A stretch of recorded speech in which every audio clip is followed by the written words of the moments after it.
Yeah, so we have Steve, Andy, myself. Was Jeff coming? Jeff had said that he wasn't coming, I think, is what he told Marcia. I believe that, right? Yeah, if I remember right.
Marcia, you didn't hear that Ron or Donna, both of them are supposed to be coming tonight, correct? Yeah, as far as I know, and Ron came and picked up his packet. He had internet problems once before, didn't he? Or is he in there? Oh, and Donna tends to have some internet problems too sometimes. She a lot of times uses the phone.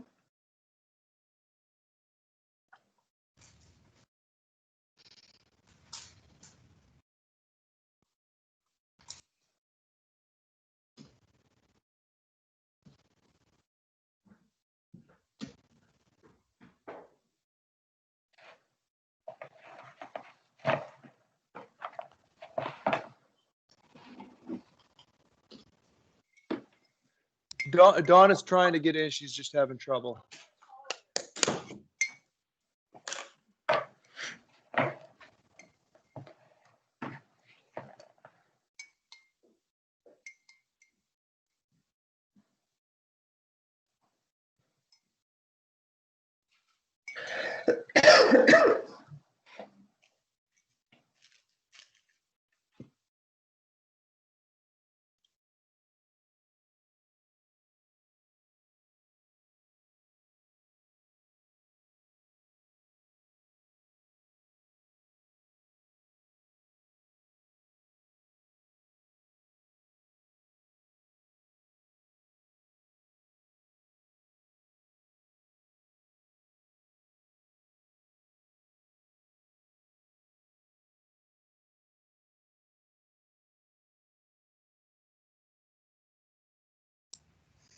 I just want to thank everybody for their patience. We're just waiting for one more person so we can have a quorum.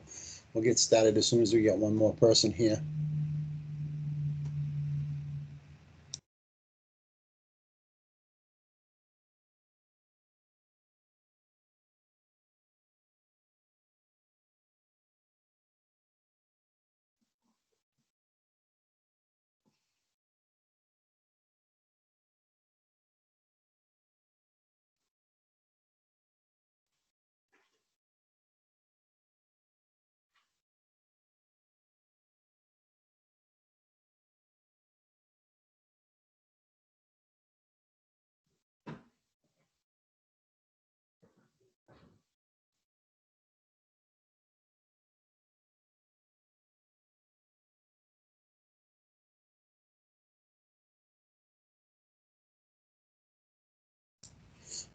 I suppose while we're waiting for either Donna or Ron to show up, you could read that whole narrative thing you got to read, Jamie, because of the COVID meeting being not in person, so we can get through that section of it. All right, that sounds good. Welcome for those of us who are here currently to the October 20th meeting of the Barrington Planning Board. as chair of the Barrington Planning Board due to the COVID-19 coronavirus crisis and in accordance with the Governor Sununu's Emergency Order Number 12 pursuant to Executive Order 2020-04, this board is authorized to meet electronically. Please note that there is no physical location to observe and listen contemporaneously. This was authorized pursuant to the governor's emergency order. However, in accordance with the emergency order, this is to confirm that we are utilizing Microsoft Teams for this electronic meeting. All members of the board have the ability to communicate contemporaneously during this meeting through the Microsoft team, and the public has access to contemporaneously listen and, if necessary, participate in the meeting through dialing the phone number 603-664-0240 and the conference ID for this meeting. And hopefully we'll have another member shortly and we'll be able to get started.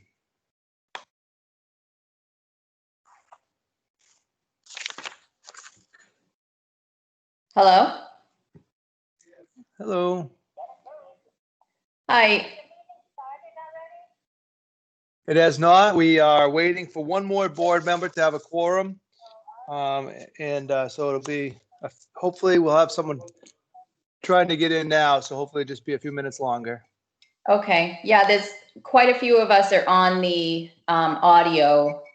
And so I was just checking in. So you will also be running the meeting by phone. Is that correct?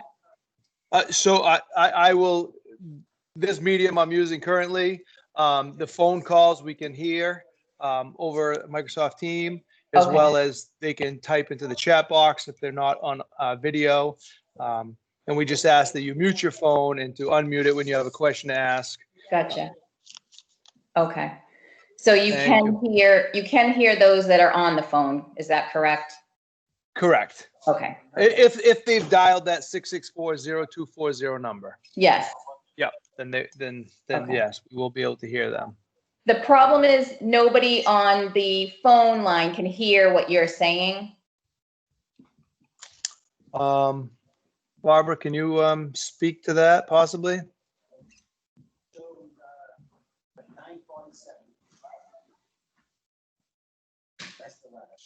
Put your phone on speaker. Let me see. Okay, thank you.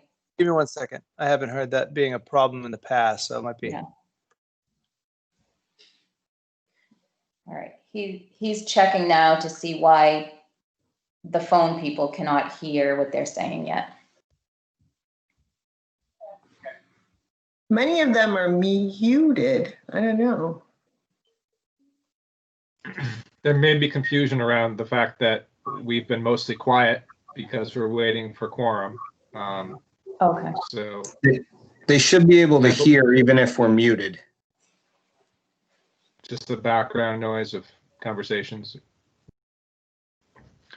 And I believe on the phone, it's *6 to unmute yourself. Is that right? Cutie. And to remute yourself.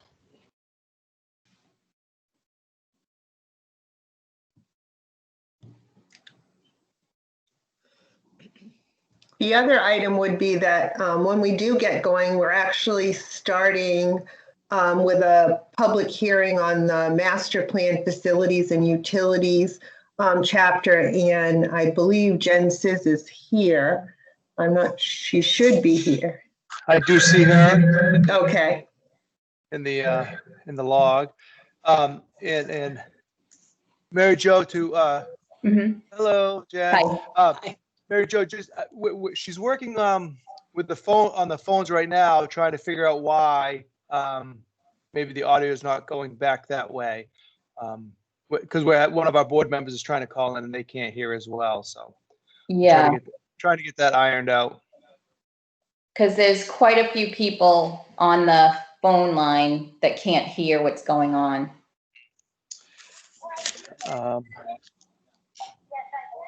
Yes.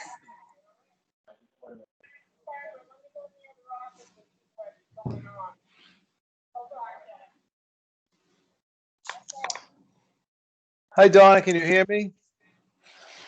Yes, I can hear you. Welcome.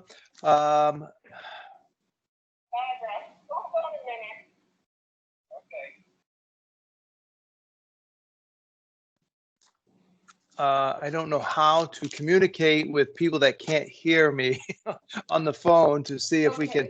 I don't have.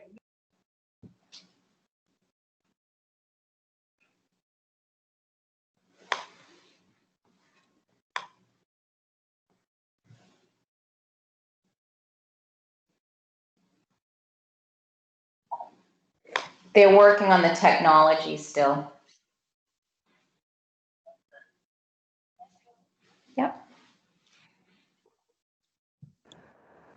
I hear Mary Jo.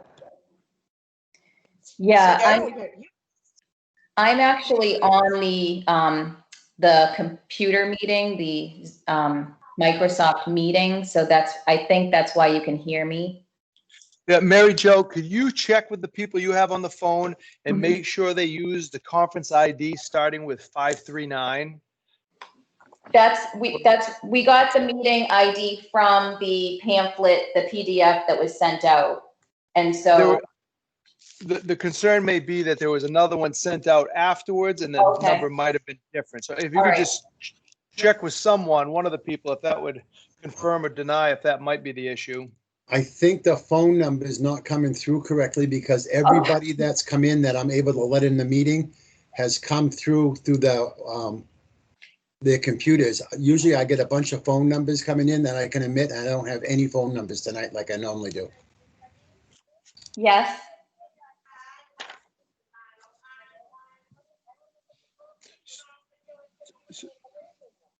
So yes, it's the 539-384-027 number. All right. I guess my only recourse would be to maybe have them hang up and call again. We're going to do Okay. a roll call. We have a master plan. I'm guessing you're here for the campground? Correct. Or, yeah, so you'll have a few minutes, and I think that would give you the best option to possibly try again with that 539 number and see. Jamie. Yes, Andy. I just want to make sure it's clear that if people can't participate, that the meeting cannot carry on because people have to be given the public ability to participate appropriately in this. All right. Yeah, he's absolutely right. Yeah, I agree as well. So, Mary Jo, I'm going to rely on you to convey if people still can't get through, I guess. Because John's saying he's got nobody through the phone lines really coming through. Okay. So people that are on the phone, this is the message from the meeting. They recommended that everyone exit the meeting and try to re-enter the meeting again. They also said that if we're not successful doing that they can't carry on the meeting because we can't be heard and it's not effectively taking place. And just to reiterate that the conference ID starts with 539. Yeah, and the conference number is 539. Yeah. Okay. Just so that I just got a message from Ron. I don't know if anyone else got it. He was asking if the meeting was going on. I did not get it. I'm trying to. I got nothing in my chat box.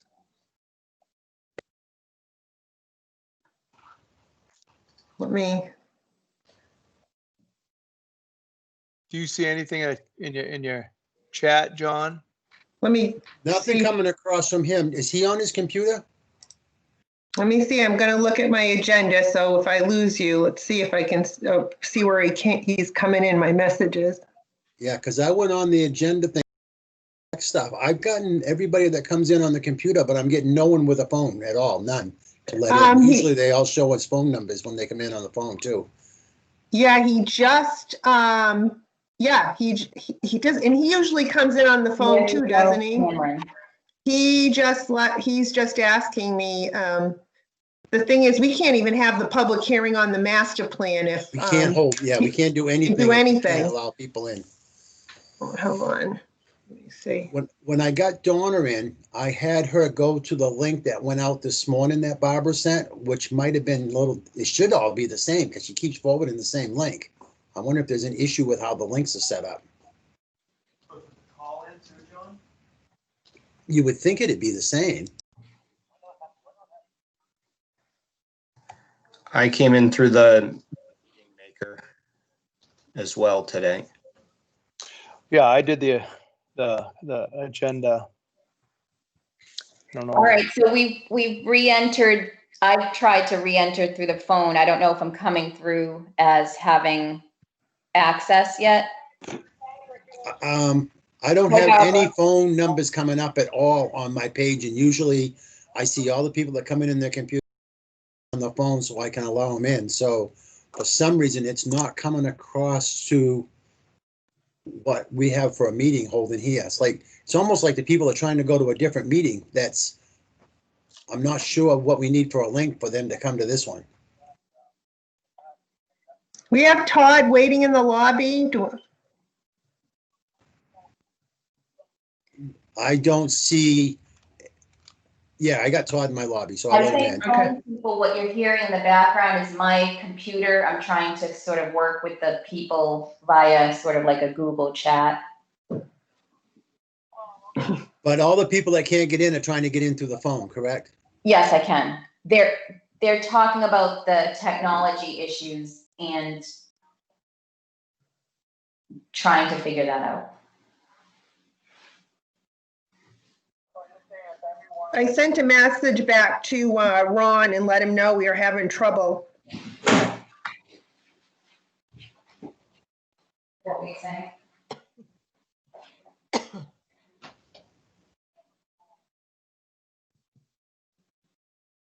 Correct.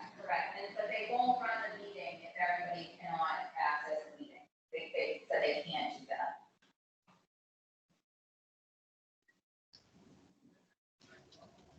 Yeah.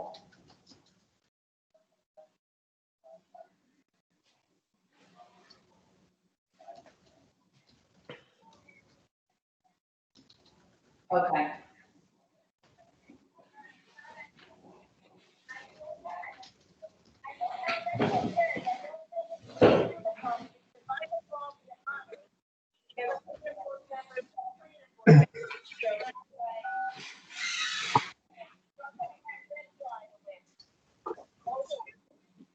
So one theory was that a link was different between different sources of how it was distributed. So most of us who are successfully on here got there through the agenda on the calendar from the website.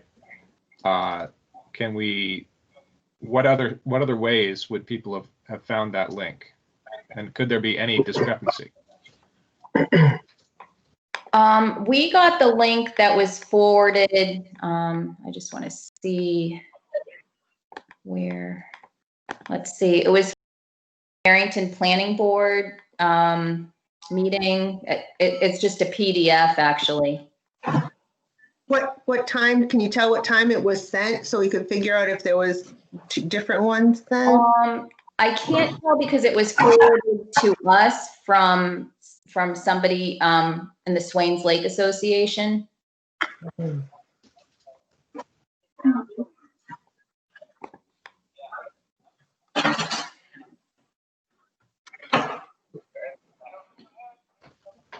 Yes, I can.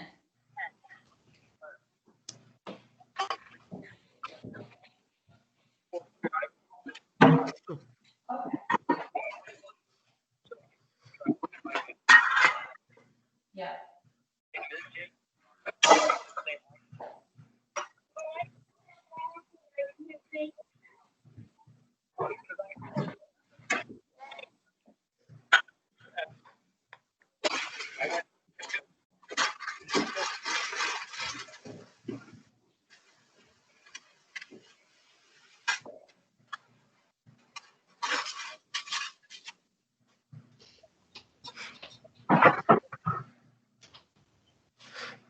Mary Jo, bit of an IT background. If you were to forward the PDF you have to me over email, I could see if there's anything that looks weird.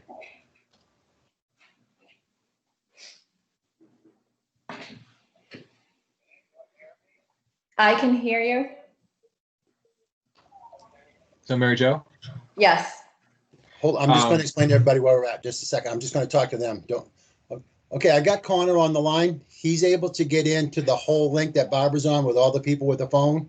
He's making a link to make it so that the people on the phones can connect over this meeting so we can all participate as part of the same meeting. He's working on it. We should have it fixed in a few minutes. Okay, cool. Never mind then.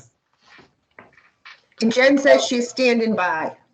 People on the phone, they think they have figured out that they can fix it in a few minutes. Somebody's working on it. They believe they figured it out.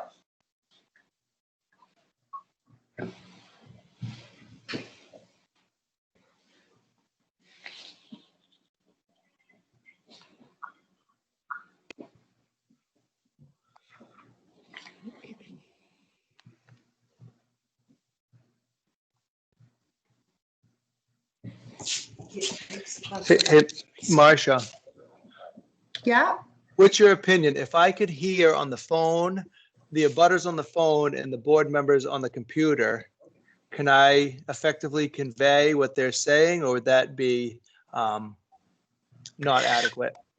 Okay. I don't think, I Connor's think got, they, Connor's got a new ID number that will link the phones to this thing here. Because he's able to talk to the people that are connected in the phone on the other ID one that's on there, he's actually working with them, giving them the new ID number. So they're gonna hang up and then call, and we should be able to let them into this meeting. perfect.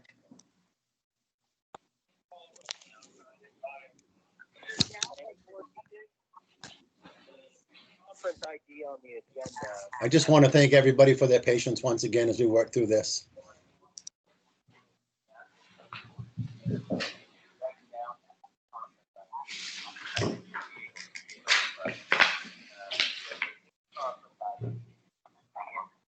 Could you repeat that, please?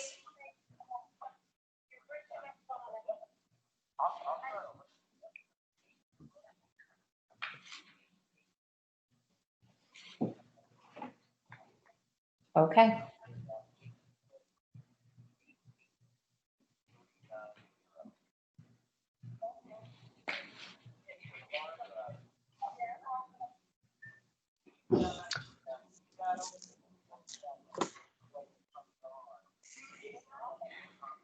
All right, so we've got it.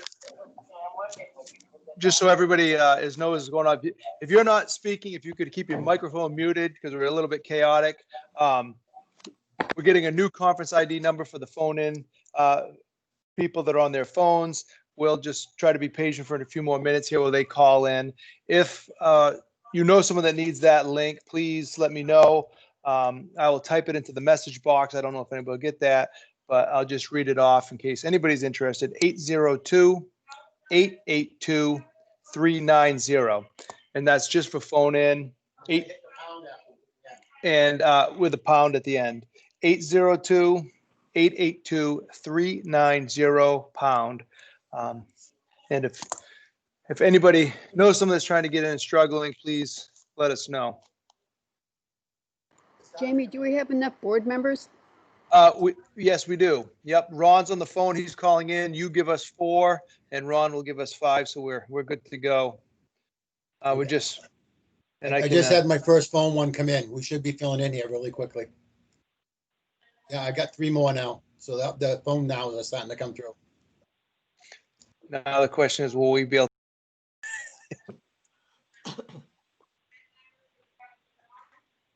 This is Betty Charest. Can you hear me? Yes, Betty, we can hear you. Okay, I'm one of the phone call-ins. Great. Thank you so much. And if just until it's time to speak, if we could get you to mute and that's *6, it'll just keep the background chatter at a minimum so we can all hear. We just got a few things to run through before we get to. Mr. Chair, this is Connor. Can you hear me? Yes, Connor. Thank you for your If help. if you don't mind, just one real quick point. So the conference ID that was on the agenda was a carryover from the last meeting. So we've provided the updated ID to everybody trying to join with the old ID. And so I think giving folks a couple of minutes to come over is appropriate. I'm comfortable with the board continuing to meet because anybody that would like to participate is over on the other call, and they were all just given the new information. And Barbara is going to keep that other meeting up so that if anybody comes over, she can give them the proper ID. And Great. and finally, the the information posted on the agenda, which indicates if somebody is unable to join. That's Barbara's phone number. So they'll call her directly. She'll be able to give them the proper ID number and they'll be able to get in. So I think waiting a couple more minutes would be appropriate, but I think everybody that wants to participate should be able to using that updated number.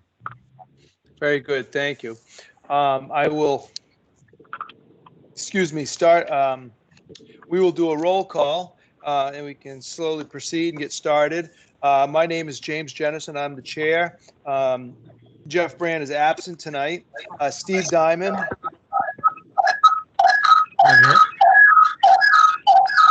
I heard a diamond here. I don't know if There's a that's- background noise. I'm going to mute everybody. You're going to have to hit your microphone if you're on a computer, if you're on a sick, if you need to talk.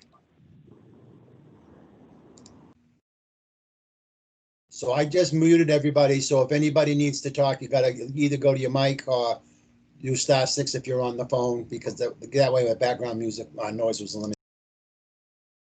Thank you, John. All right, and again, we had Steve Diamond confirm that he is here. Donna Masucci, Present. Andy Knapp, Present. Ron Allard, Allard present. and again, my name's James Jennison. We have a quorum. Also in attendance tonight, we have the town planner, Marcia Gassis, as well as the code enforcement officer, John Huckins, and land use administrative assistant, Barbara Irvine. Typically, we have minutes to start with, but we'll put those to the end of the meeting so that we can get to the public hearing. Jen, I apologize if I'm saying your last name wrong. Chris?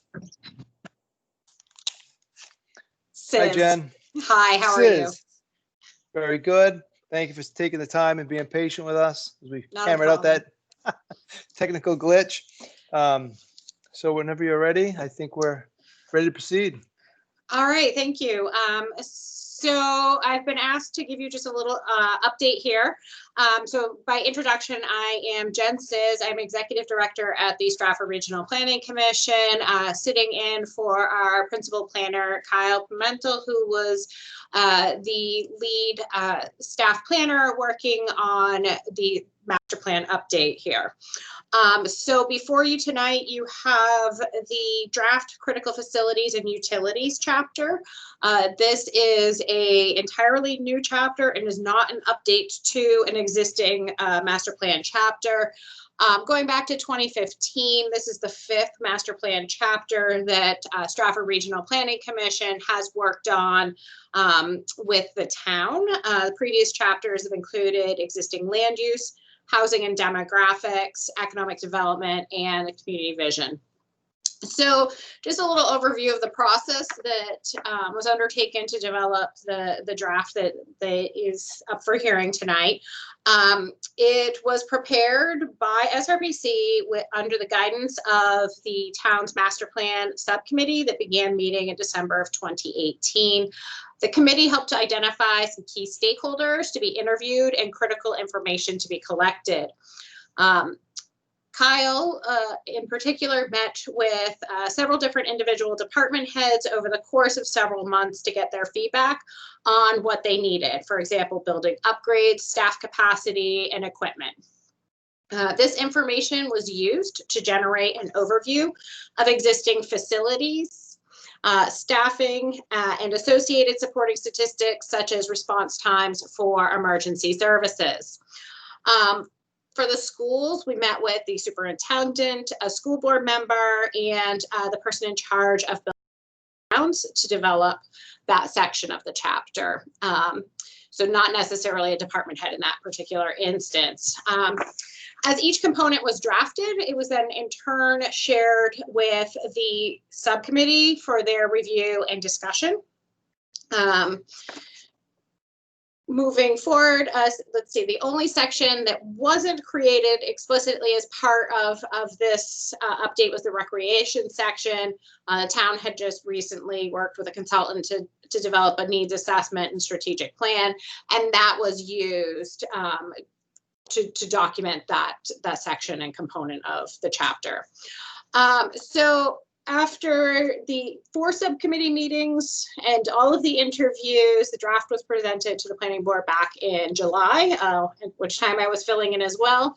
And Kyle sends his regrets. He is the staff planner for Farmington, who has planning board meetings on the same nights that you do. And so he is in Farmington this evening.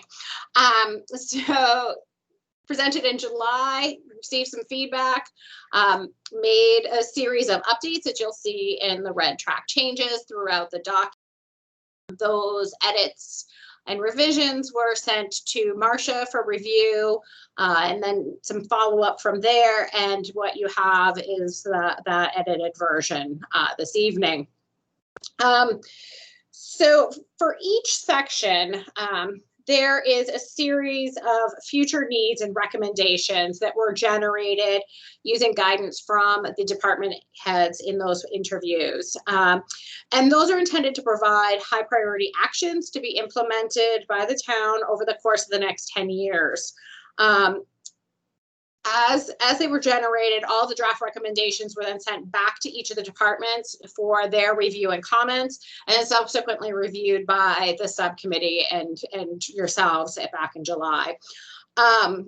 You'll find that in this particular chapter, a lot of the recommendations are not land use related or traditionally land use related, as you may be more familiar with in other. And so as such, the implementation recommendations might be kind of beyond or outside the purview of the planning board. And this is not uncommon for this type of a chapter that's focused on community facilities. Those recommendations really truly are more specific to each building and municipal department. So ultimately, this should be, in these recommendations, should help to inform future capital improvement plans and serve as a tool for town leaders during budget season. So as you can see, scrolling through of the draft is broken up into various sections based upon each municipal building, department, and its use. So just to give you some samples of some of the needs that have been identified, as well as their associated recommendations. Starting with public safety infrastructure, looking at fire and emergency services. One of the needs that was identified was that the volunteer staff model that's worked for years is no longer viable, and recruiting has become much more challenging. And so the recommendations look at moving to a full-time 24-hour-a-day model over the course of the next 5 years. Kind of continuing down, and I'm not going to go through all of the recommendations because there's quite a few, but just give you a sample from each of the sections. Moving down into those related to the police department, similar to the fire department, one of the themes that came up here was looking at the staffing levels. And in the past, or this town has historically had 10.5 full-time officers. And it's the kind of, if you look at that on the per 1,000 residents level, it's the lowest in Stratford County. And there is not the 24-hour supervisory officer coverage every day. So some of the recommendations look at increasing to 16 full-time officers, monitoring population growth over the next 5 to 10 years, and also looking at and determining what social and rehabilitation services could reduce reliance on police and underlying causes of crime. Kind of scrolling down and going to the next department section, community services and public works. In here, one of the themes amongst the needs identified was that current infrastructure at the highway department is outdated, a potential safety hazard, and needs to be upgraded. And so as such, some of the recommendations, there's quite a few recommendations here to this one in particular. So just looking at renovating the highway department, redesign of existing setups to improve safety, upgrade facilities such as the fuel station or create a larger salt storage shed, and ensure future CIPs include funding to outfit trucks so to be more cost effective. And so some of the themes that kind of come up in various recommendations throughout is looking at ways to be a little bit more adaptable and efficient in building or facility usage. So scrolling down to schools. So for here, this goes through a full analysis of the middle schools through our elementary, middle, through high school and enrollment kind of enrollment projections to then look at the overall needs for the school department. And pardon me while I move a little to make sure my lights don't dim because they're on a sensor. So will turn out on me if I don't move for long enough. So these schools talked about some of the advancements in technology that have resulted in school district leaders having greater access to critical data such as student performance, discipline, and program participation that can be in turn used to assist in developing and refining curriculums for each grade and subject. And so associated, looking at some of the recommendations, suggest to periodically review, revise, and update curriculums to align with needs for high schools, career centers, and college readiness. Update and monitor supplies such as textbooks and all more frequently utilized online resources. Also looking at increased opportunities for technology, language programs, and other STEAM related subjects. So cruising along, moving down to the libraries. I think this one is a commonly known need and recommendation already, and just looking at the lack of capacity at the current building that prevents the library from being able to fully accomplish its mission and goals. The biggest need cited is that for a new building. Related, the recommendations are in turn to continue to educate voters on existing and future needs, construct retrofits or improvements so to achieve ADA, which is accessibility, compliance, and then should it pass and be constructed, making sure to monitor circulation statistics after construction. Okay, the next bit, the recreation section, as I mentioned before, really drew from the prior completed needs assessment, but nonetheless, just kind of looking at the needs and recommendations. And this is something I'll note here is not unique to Barrington. We at Stafford Regional Planning Commission have been doing quite a bit on the recreation planning side recently. And one of the things that's commonly revealed and is mentioned here is that residents are often unfamiliar with what recreation resources are available. And so related, there are some recommendations here for looking at how to share that information out, looking at, in particular, welcome packets, looking at how the school district welcomes new families. Again, continuing to distribute public information at different locations and through other groups that might have a better reach. Okay, getting close to the end here. The next to last section is particular to the town hall, municipal operations. And so I know I had previously mentioned thinking about flexibility and adaptability. And here it recognizes that it's unlikely over the next 20 to 30 years that the additional space would be needed, but simply that, future program requirements, while they may change in use and function, it's unlikely that the building's footprint would need to expand. So, for example, storage and capacity needs may shift with amendments to record keeping and improvements to technology. So recommendations really focus here on maximizing efficiency, encouraging adaptive use and reuse of building space. And this might result in existing space being converted to serve different functions depending on future needs.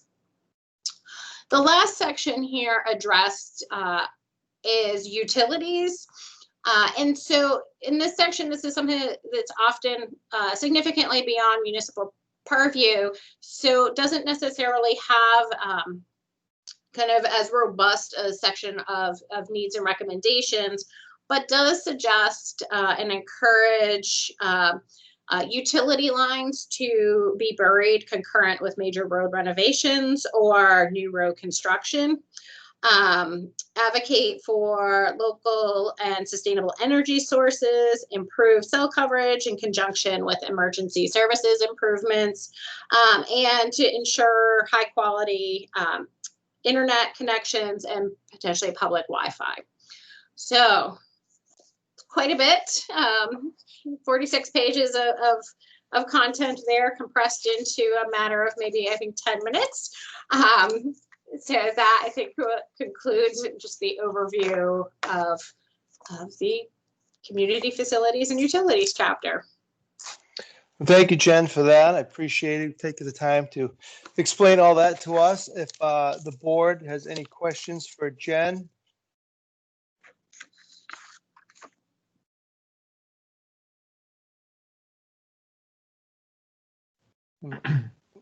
Well, I was on the committee, so this has already been mentioned, but I don't think I got an answer to this, so I'll just go ahead and ask it now.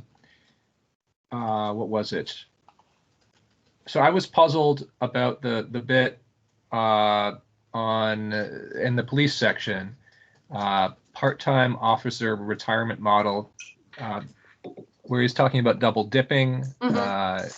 I didn't really understand what he was getting at with that or why it was included.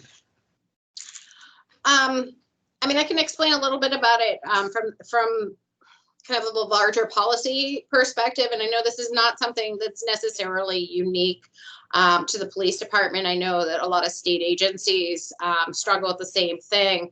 And essentially what it is, you know, we have the state retirement fund that municipal and state employees pay into.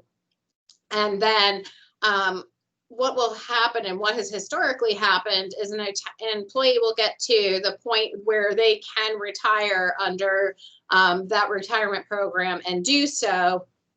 And then they'll come back as a part-time employee. And by coming back as a part-time employee, they are collecting on their state retirement funds but not necessarily paying back into the system for that additional time that they're working. And the state retirement, what it comes down to in the bottom line is the state retirement fund for about 10 plus years or so now has had a lot of financial challenges. And so looking at what some of those implications are, as a result of some of those financial challenges, the contribution rates and as well as the financial liability that is incurred by participants has become really significant and has negative and detrimental impacts to budgets at the bottom line level.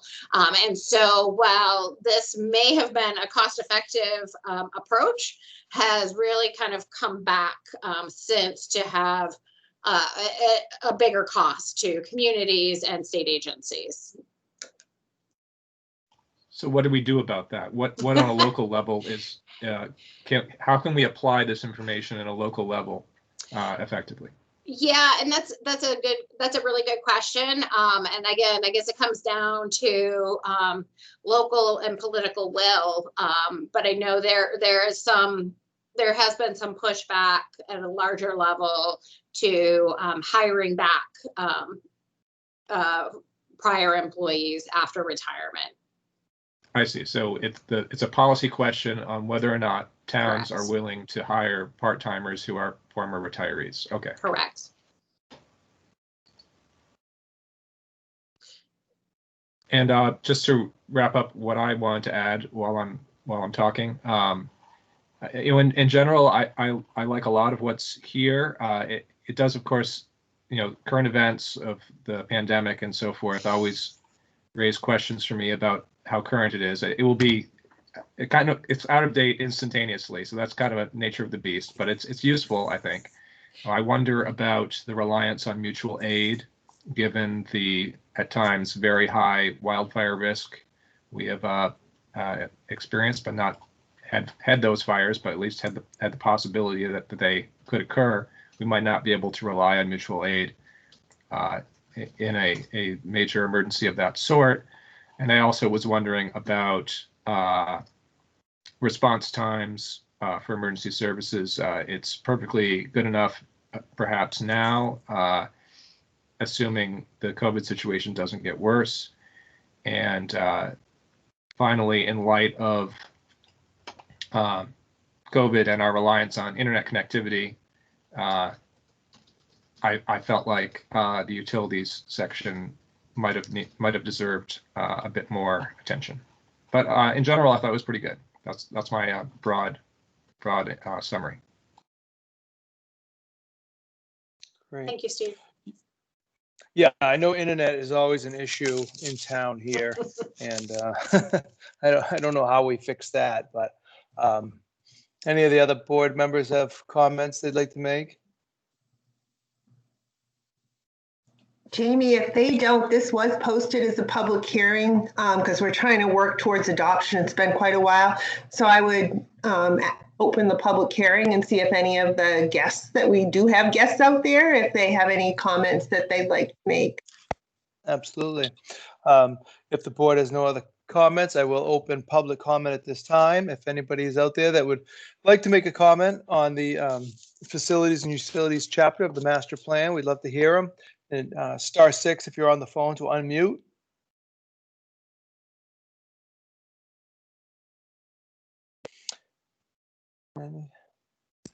I'll just take this minute. Jen, if you look on page 5, for some reason, I think it's a typo. You got Steve Diamond going across twice. It's like it got printed in and then it got shifted over and reprinted.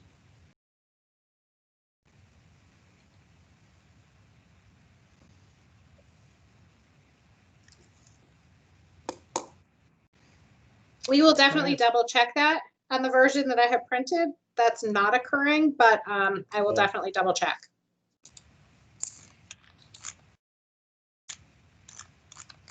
Anyone going once? All right, we'll close public comment at this time. Board, any other further comments? If you look on the screen, see where it says his name twice, so I got it across there? Right. Yep, thank you. It's hiding over here. Jamie, this has been a while. I don't know if the board is ready to move for adoption of it. They most certainly can if they want, or I suppose they could wait to the next meeting. It's been out here, it's been out there for quite a while, so I was just sure encouraging. Have we met the public hearing requirements? Do we have. Another? Oh, okay. So if the board is ready and willing, then a motion to adopt would be in order. Jamie, for me, I'd like to kick us down to the next meeting, have a little more time to review. Okay, we have a very busy November 3rd. Should be fairly quick though, as long as there's not, I mean, I can't imagine too many big changes, but it'll give Jeff an opportunity to be here as well, I guess. He usually has always has some input, so. If that's all right with the rest of the board members. I'm not in a rush. It's fine. All right, we'll make a plan on voting November 3rd on that without any major changes. Jamie, I do want to point out, we do have 5 applications on the agenda for the 3rd. The other concern I have is at the last meeting, we talked about starting the meeting an hour late. I'm not sure we're going to want to do all of that combination. I mean, it's up to the board. I agree with you, Marcia. We've got a pretty heavy load, and I know it is voting night, but a lot of us get out early and vote. I I really feel like 6:30 is an appropriate time to start this meeting. I would just I think- point out that I will be at voting, so I will not be at the next meeting. All right, I think we've already agreed and it's posted that we'll be starting the next meeting at 7. I think that's in the books. It's just whether we have a motion to accept this chapter as is tonight, or if we want to postpone the vote to Do you another want, night. yeah, do you want to do it on the second meeting in November?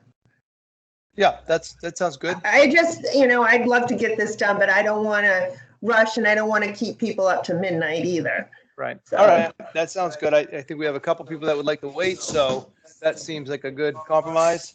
We'll do it on the second meeting of November. Do we want to continue the public hearing to that date so we don't have to, for that specific item, so we don't have to repost? Sounds reasonable to me. That'd be the 17th, right? I have the calendar in front of me. Sounds. Yep. It is correct. Great. So a motion to continue till the November 17th. I make a motion, we continue this to November 17th. I'll second the motion. Motion by Ron Allard, second by Andy Knapp. Steve Diamond, Aye. Donna Masucci, Masucci, aye. Andy Knapp, Nap aye. Ron Allard, Allard, aye. and James Jennison, aye. Motion carries. We'll revisit this on November 17th.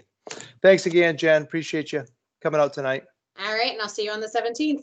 Perfect. Thank you. Thank you. All right.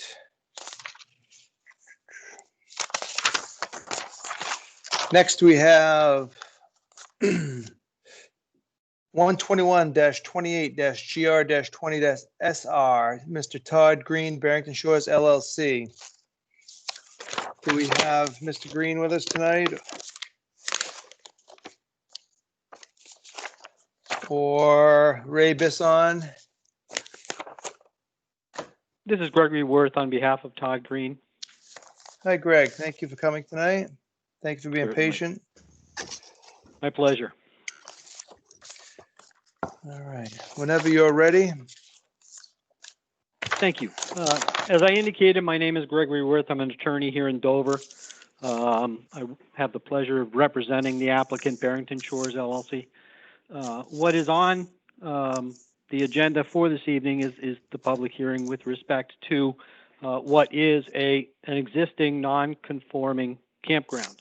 The request is, as revised, to add 27 campsites, seasonal sites, to the existing campground. The zone is general residential. As I indicated, the campground has been in existence for roughly 40 years. What is very important for many of the things I'm going to be discussing this evening are that as currently configured and as configured for many, many years, there are many current campsites that are within the 100-foot buffer between that specific campsite and the property line. As many as 28 current sites and as many as a couple of the cabins are within that 100-foot buffer. So we're talking about things that have been grandfathered in terms of specifically what is being requested this evening. As we all know, the project application was filed in March of 2020 and has been accepted by the board. The original request was for 28 sites. One of those sites was going to be within 29 feet of the boundary line. 29 feet of the boundary line. That site has been removed from the application, so we're at a point where we're requesting 27 additional sites. Included in that will be a new leach field, improved drainage, things like that. So many upgrades that will be important for both the campground itself and for the community. in terms of some of the technical aspects of what I'll be discussing, the setbacks, for example, the side setback is 30 feet, the rear setback is 30 feet, and the current, two of the current specifics that are needed for this, each campsite is required to be 1,000 square feet minimum, and as I indicated, the buffer is required to be 100 feet from the property line. One of the first things that's being requested is a waiver, and I want to specify that because there is some misunderstanding around that we are asking for a variance. We don't need a variance. We're not asking for a variance. So to the extent there's any discussion about a variance, it's not something that is before the board this evening. We're asking for a waiver with respect to Article 6.2.3, parens 2 of the site plan review regulations that specifically requires a 100-foot buffer. This goes back to, at least discussions on this topic, go back to November of 2018 when there was a discussion on this issue with the board in order for the campground to get an idea as to what people felt was comfortable and reasonable. And at that meeting, the general consensus at that point in time was that a 50-foot buffer would be something that would be, accepted, and therefore that is what is in the application. And as I indicated, one of the reasons why, among other things, is that many of the current sites are within that 100-foot buffer and have been. Therefore, it's a grandfathered issue. In terms of what is required for a waiver, pursuant to the Barrington regs, a waiver can be granted by the board in the event that the board determines that the waiver of requirements will not affect the purpose and intent of the regulations. If you look at it technically, what is required on paper is a 100-foot buffer. What exists on the other side of that property line is a setback, side or rear, of 30 feet. So therefore, if you look at it on its best day, there's a 130-foot buffer between this the campsites and an adjacent residence. What we have is a request to reduce that 100-foot buffer to 50 feet, as I indicated, consistent with the current layout of the campground. But there's a 50-foot, so the buffer would be reduced to 50 feet. The campground currently abuts a 20-foot right-of-way, which is on the other side of the property line. It's not within the fee of the campground. It's owned by a third party. So that's another 20 feet in which there is nothing. So you're up to 70 feet. And if you look at, for example, two of the residents, one of the residents is the Perry residence, which is, by our calculation, a little over 130 feet from the closest site. One of the other residences, I believe, is the Robinson residence, which is a little over 160 feet from the closest site. Therefore, from a technical perspective, what is being asked here with respect to reducing a 100-foot buffer down to a 50-foot buffer gives the community exactly what is currently required by the regs. In excess of 130 feet. So therefore, the spirit and intent of the regulations is being adhered to, even with a 50-foot buffer. In terms of the overall aspects of the application, and these get into a couple of the more important issues that have been previously discussed.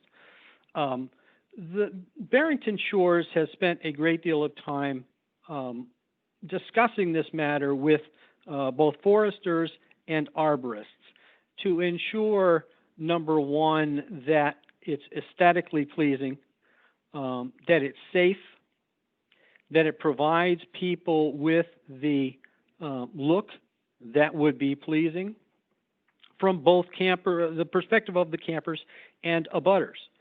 Both Andy Fast and Edward Roy have been retained to provide opinions as to what would be best for this area.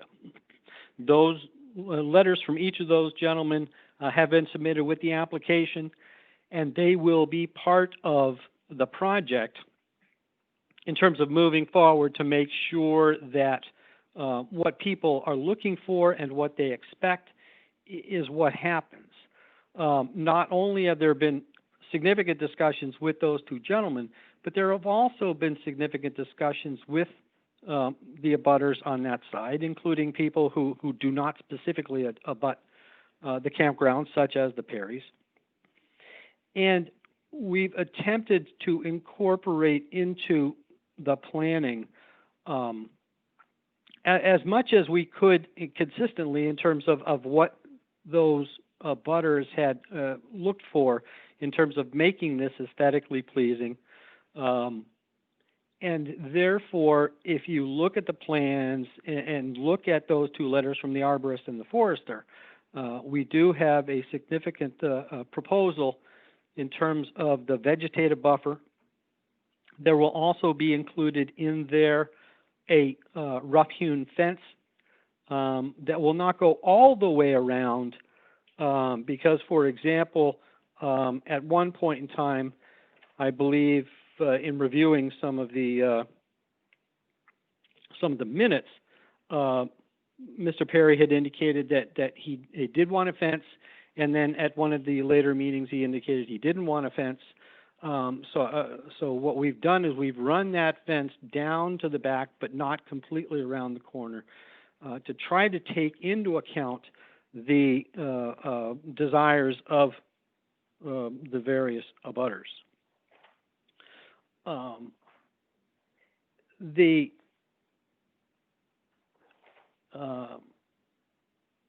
One of the other important things here to consider as part and parcel of this application is that the minimum campsite of 1,000 feet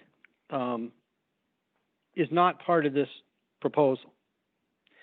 What is part of this proposal is that the smallest proposed campsite will be 1,410 square feet.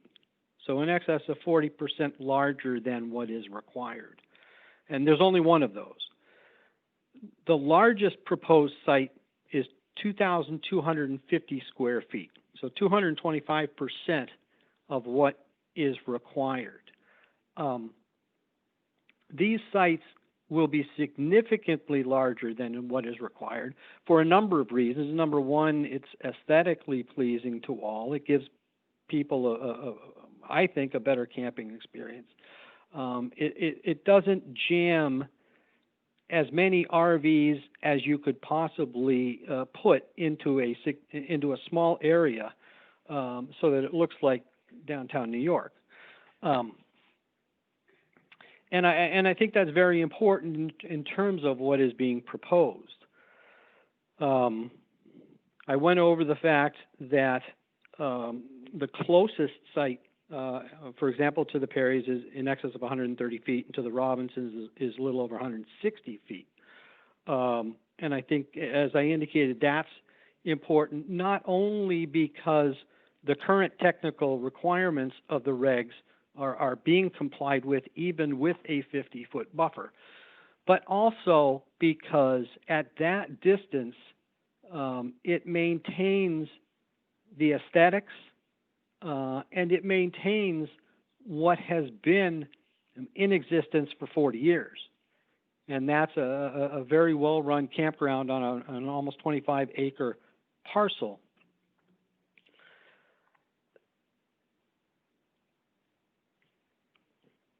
Based on all of those issues, I believe that the waiver to reduce the 100-foot buffer to a 50-foot buffer is fully supported in terms of what is required by the Barrington site review regs.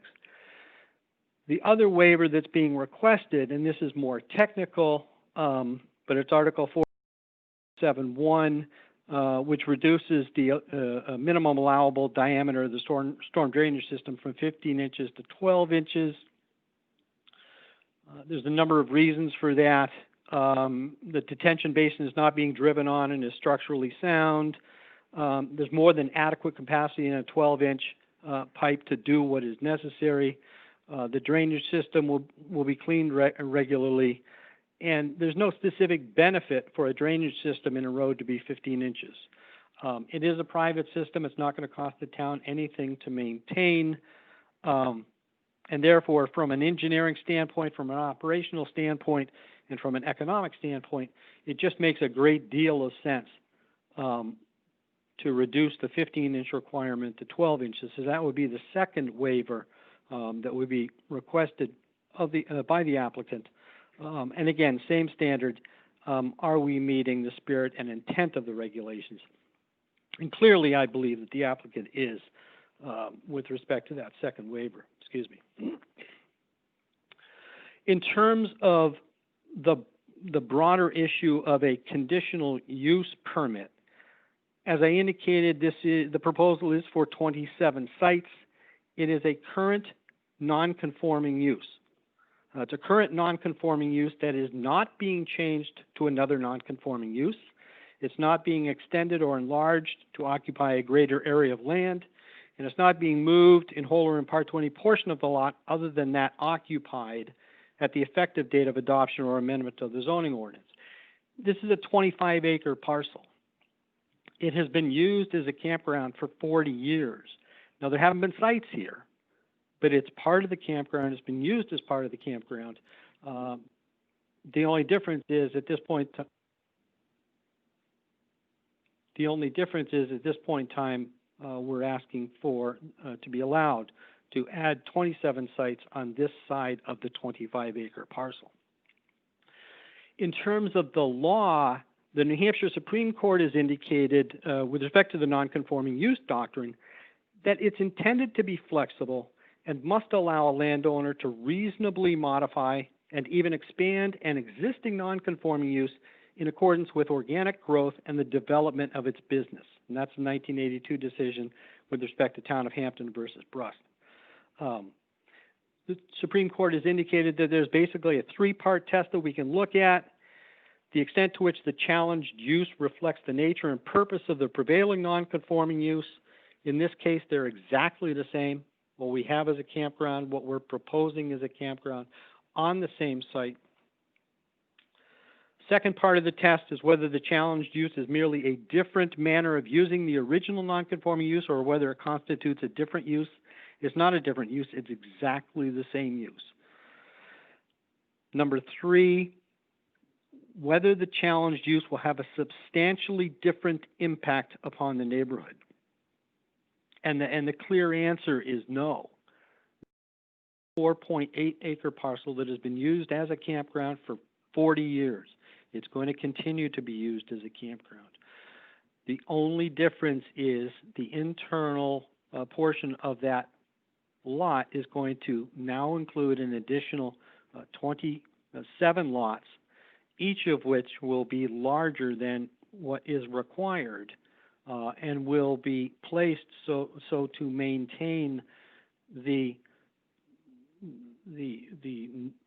natural aspect of the lot as much as possible.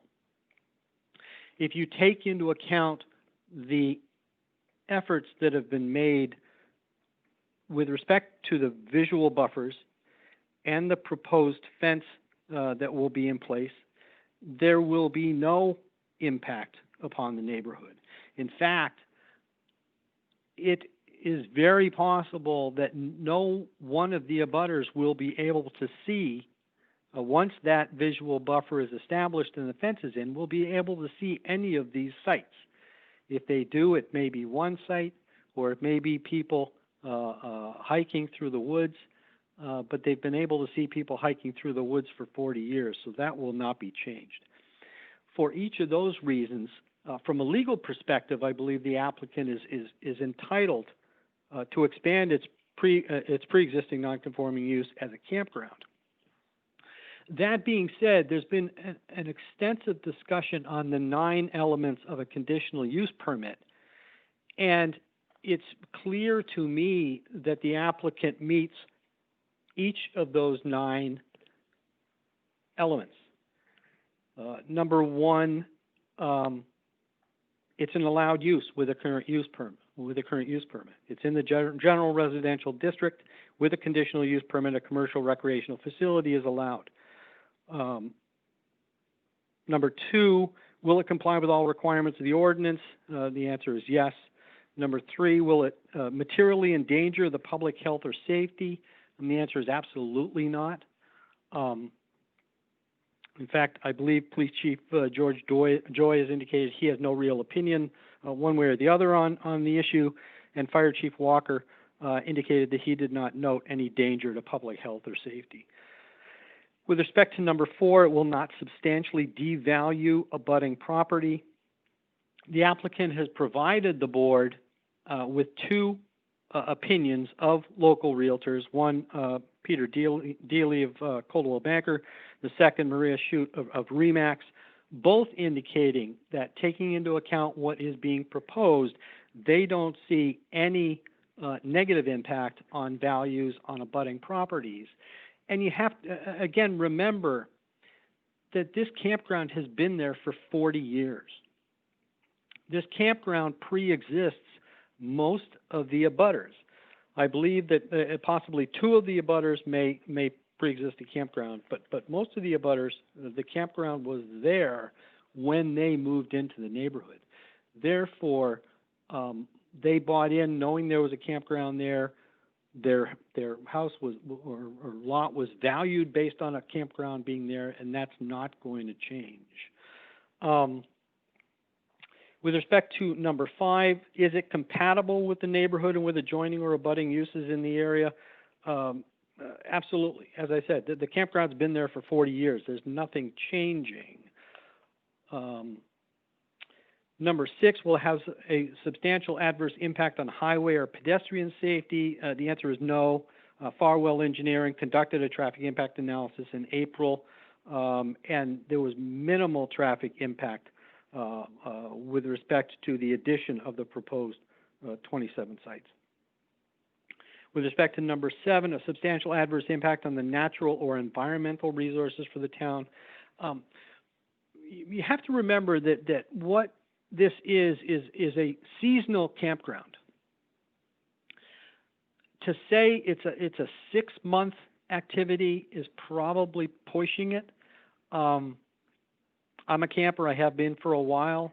The camping season is, for most people, is more like 4 months.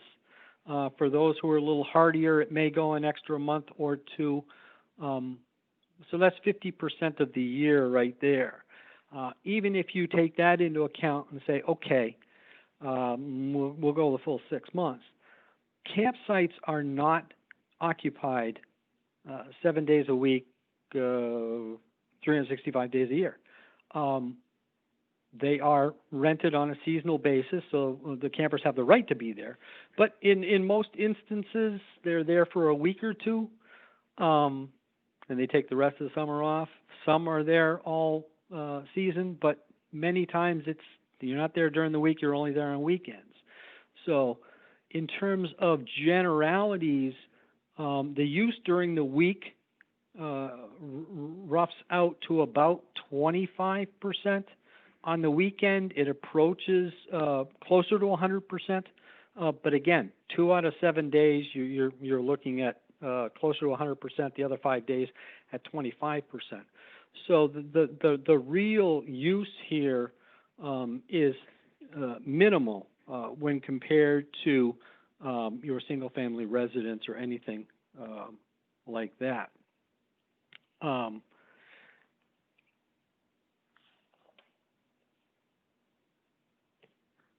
With respect to water use,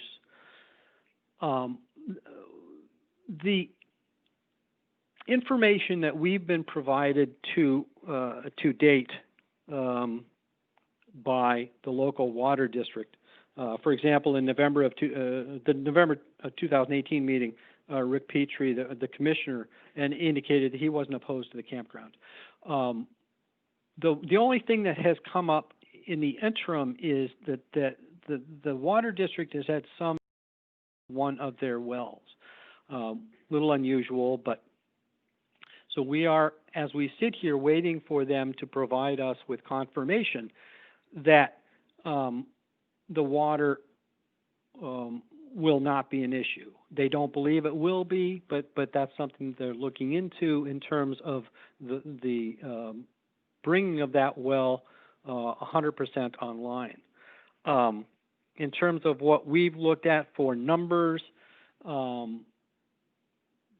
numbers are that a campsite generally uses about 1/3, assuming you were there 24 hours a day, 7 days a week, about 1/3 what a residence would use. Therefore, for the 27 sites, you're looking at a maximum increase of 9 residences. Again, if you look at the real numbers, it's probably more like 3 or 4 residences because people are not there all the time. But in the greater scheme of things, the increase in water use is de minimis. In terms of septic, the system is going to be significantly upgraded. It will be more efficient. It will be up to date. It will be modern. So from that perspective, across the board, it will be an improvement to what is there as we sit here. Therefore, for each of those reasons, the proposed use, the increase to 27 sites will not have a substantial adverse impact on the natural or environmental resources of the town. With respect to number 8, public utilities, community facilities, and the roadway capacity, all of those, I believe, are not an issue. There won't be any public expenditure in providing public services. With respect to roadway capacity, the town road agent has been, we chatted with him, and he suggested a couple of signs, which is fine. I mean, whatever the road agent would reasonably require, the applicant is happy to do to make things a little clearer for people, to make things a little safer. In terms of element 9, which is likely the one that generates the most discussion, the visual buffers. As I indicated, the proposal is based on recommendations of the professionals, an arborist and a forester. We've also added in the wooden the wooden fence to address some of the comments we've received from abutters. There will be enhancements to the vegetative buffer as necessary, as opinions are provided to us by the professionals. But based on those improvements, based on the fact that the closest abutter is well in excess of 100 feet away, the fact that there's a 20-foot right-of-way on the other side of the property line, for all of those reasons, the elements of the element 9 of the CUP analysis is met by the applicant. In terms of blending in with the character of the neighborhood, again, this campsite's been here, the campground's been here for 40 years. So it not only does it blend in, it predates many of the people that are here. These 27 sites, which will be completely internal to the site, most people will not even know that there's been a change. So blending in with the neighborhood is something that I think will not be an issue. I would also point out that around the corner from the campground, there is a site with trailer sales. And those trailers are reasonably close to, I believe it's Hall Road. So it's not like things like this, even if you were able to see an RV, it's not like this is something completely new to the neighborhood, given establishments like that, which share the community with the campground. So based on each of those points, there will be no change in the character of the neighborhood and no impact on either the neighborhood or the abutting properties. There has been some question, even though I think this is outside of the legal analysis of this application, there's been some question as to what the sites will look like, what they'll look like next year, how do we police that, you know, is this a good campground, do they run a good business? Barrington Shores has significant restrictions from both an application standpoint before you even get and a rules and regulations standpoint. Several of those documents, we believe, have been provided to the board for your review. But for example, each occupant of the site has to be registered with the campground before they get in. There's a maximum of 2 adults on each site. Each guest must be registered before entering the campground. Visitors are not allowed on the campground without a seasonal camper present. The campground has the right to revoke the camping permit granted to any seasonal camper for any cause, for any violation of any town, state, or federal law or regulation, for breach of the camping permit or the rules or regulations of the campground. Revocation of the permit is cause for immediate eviction. It does Barrington Shores no good to have people there who are not enjoying themselves properly, quiet, family-oriented, and certainly not issues for abutters or the community. That just won't be tolerated, and I believe the application to get in and the rules and regulations support that feeling on the part of the campground. Each site must be kept in a sanitary condition and free of litter. You're not allowed to alter a campsite. You can't cut any trees or vegetation. You can't move fireplaces. You can't move water lines. Nothing is to be constructed on the site without prior approval of the campground. And I know that was an issue with some people. Nothing can be constructed without the campground signing off on it.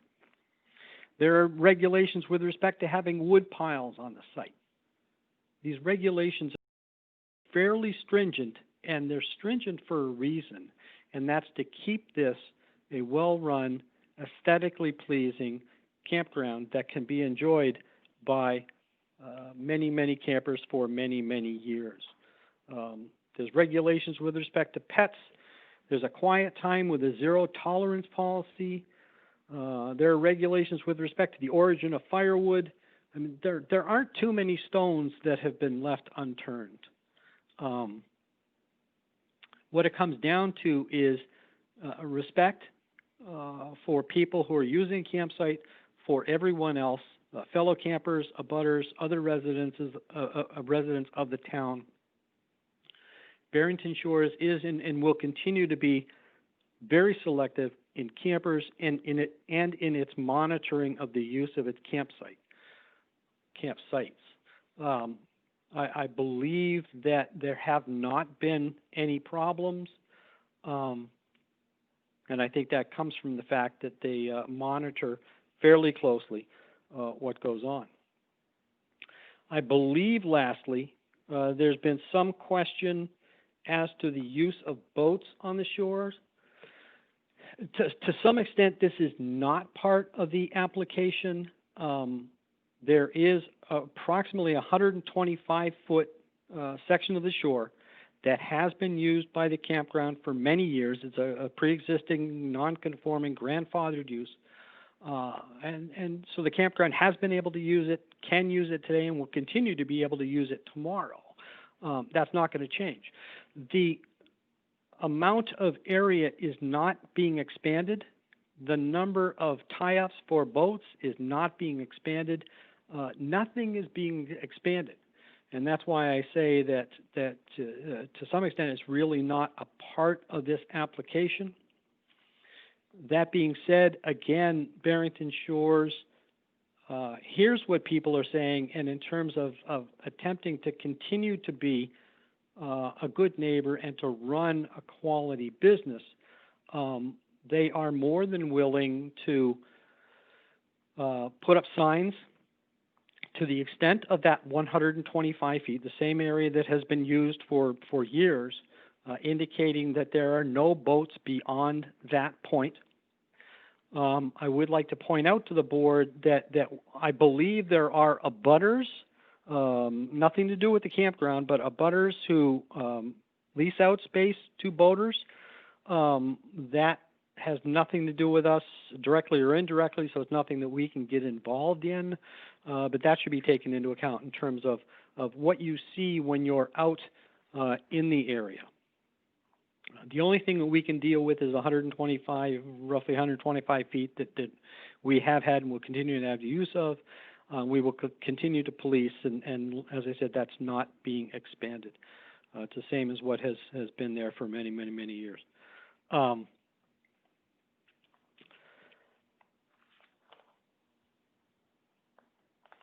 As I indicated, in terms of just general oversight, Barrington Shores has attempted to contact all of the abutters and non-abutters as well. We've attempted to include comments that they have made in the proposal. After this proposal has been approved, we'll continue to listen to and discuss issues to the extent there are any with abutters, because that's what makes things work from a day-to-day basis. The last thing I'd like to do is just go over the letter that I believe was submitted to the board today by the Perrys, and I appreciate their input. Although they are not an abutter, I still appreciate their input. They are one of the people who purchased their residence at a point in time when the campground was in existence already. And as they indicated, they're under the proposal that we've made, the closest site to their residence will be in excess of 130 feet, which is exactly what current regulations require, just a different way of calculating it. There's a reference in the letter to what will happen if the campground is sold to future owners. I'd like to allay any concerns. And number one, the campground is not on the market. Number two, that's not a relevant issue for this board because there's nothing we can do about that. And what happens in the future is not what's before the board. What's before the board is the project application as we have it. So that's not something that I think we need to get too far into. In terms of decreased property values, as I indicated, we have provided 2 letters from realtors that indicate that there will be no decrease in property values. I'm not aware of anyone having submitted any evidence showing that there would be a decrease in property values. So based on that, I don't believe that's an issue. I believe the Perrys did reference a variance. Again, we're not asking for a variance. We're only asking for a waiver. And overall, we're trying to address the concerns of everyone as best we can reasonably. We can't address everyone's concern. I mean, some people wanted vegetative buffers, some people wanted fence. So to some extent, we're trying to make everybody as comfortable as possible, and even though some of the requests are inconsistent. But the long and the short of it is, based on the town ordinances and regulations and New Hampshire case law, the waiver request with respect to the buffer, we would respectfully point out should be granted. The waiver request with respect to the size of the storm drainage system at 12 inches should be granted. And we would also request that the conditional use permit, notwithstanding the fact that I believe from a legal perspective, I'm not sure we need it. We have provided support for all 9 of the elements and would respectfully request that that be approved and that this site review application for the 27 sites be granted. And I appreciate your time in listening to me ramble on, and would be happy to take any questions of the board. Thank you, Mr. Worth. I guess my first comment would be, I think modifying the calculation for setbacks, I think is a stretch to use the location of someone's residence on their property to calculate your setbacks. It is certainly not a great way to start interpreting the rules. Second, I think development of non-conforming lots can be allowed, but they need to comply with setbacks. I mean, that's explicitly written in some of the text. Sure.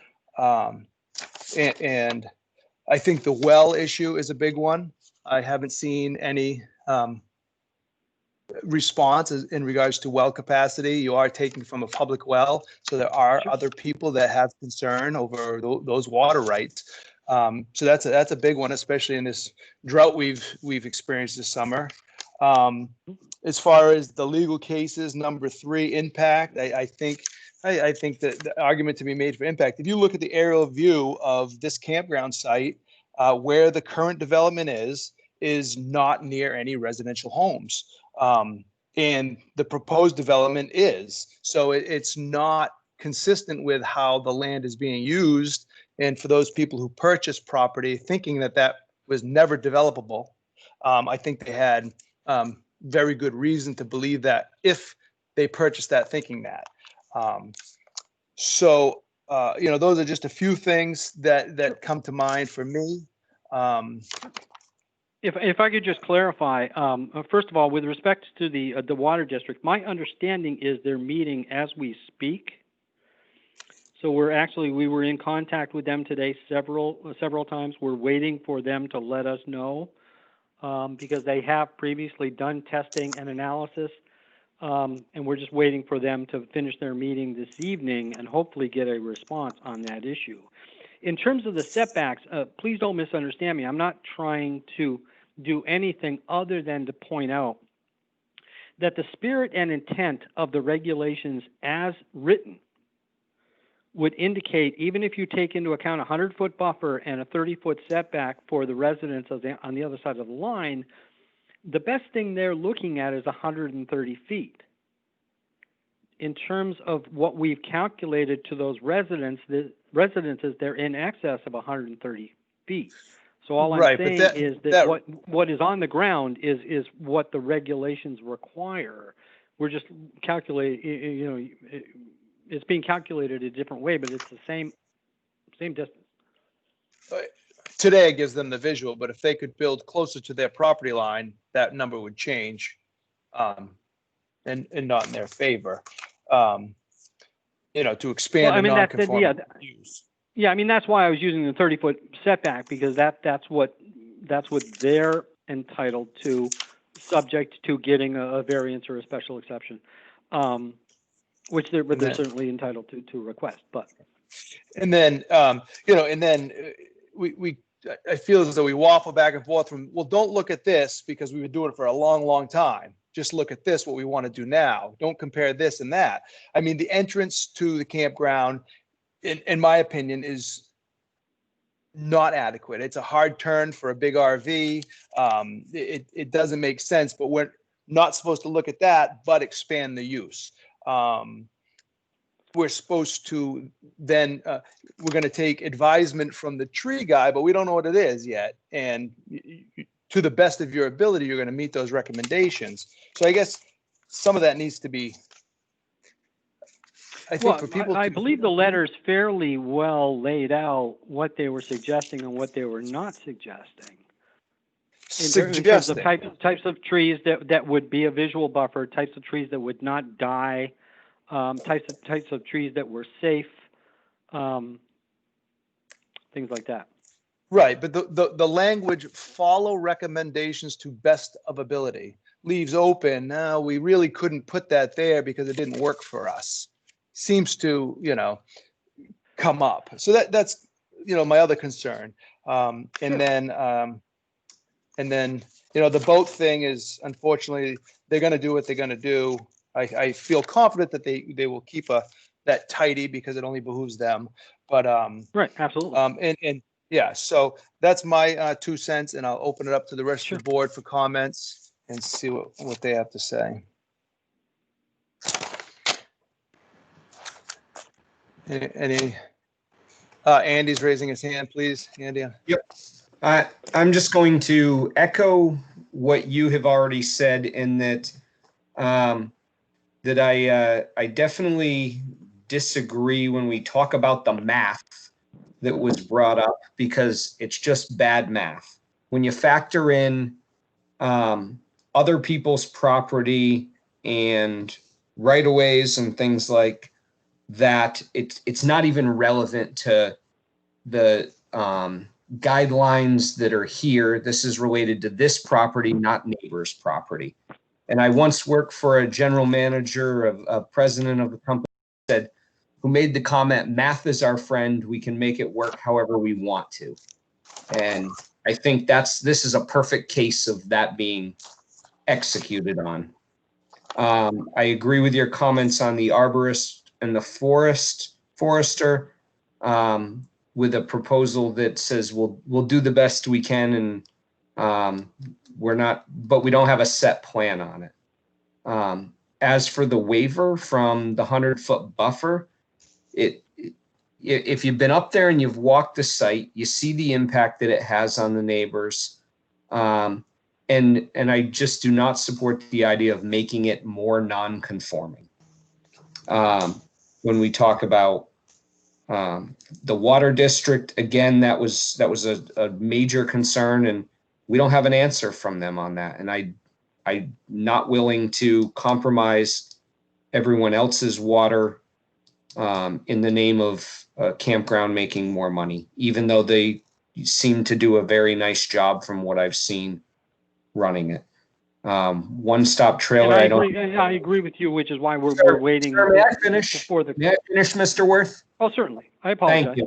Thank you. One-stop trailer, I don't even think is relevant, because it's not relevant to what we're talking about with regard to the campground. I do think it does impact some of those 9 items that Mr. Worth stated that he doesn't believe are impacted, but that's a whole nother long drawn-out conversation here. And I don't agree that the spirit and intent are being adhered to with regard to that. The storm drain system, that's what is part of our regulation, and it's there based on the 100-year flood or the 50-year flood, I believe. And it's there as we have more and more of these flash floods to manage and protect the ground and the soils around it. So that's my comments. Thank you. Jamie, this is Steve here. Sure. Yeah, Mr. Worth, would you like to respond real quick to Mr. Knapp, if you had something to add?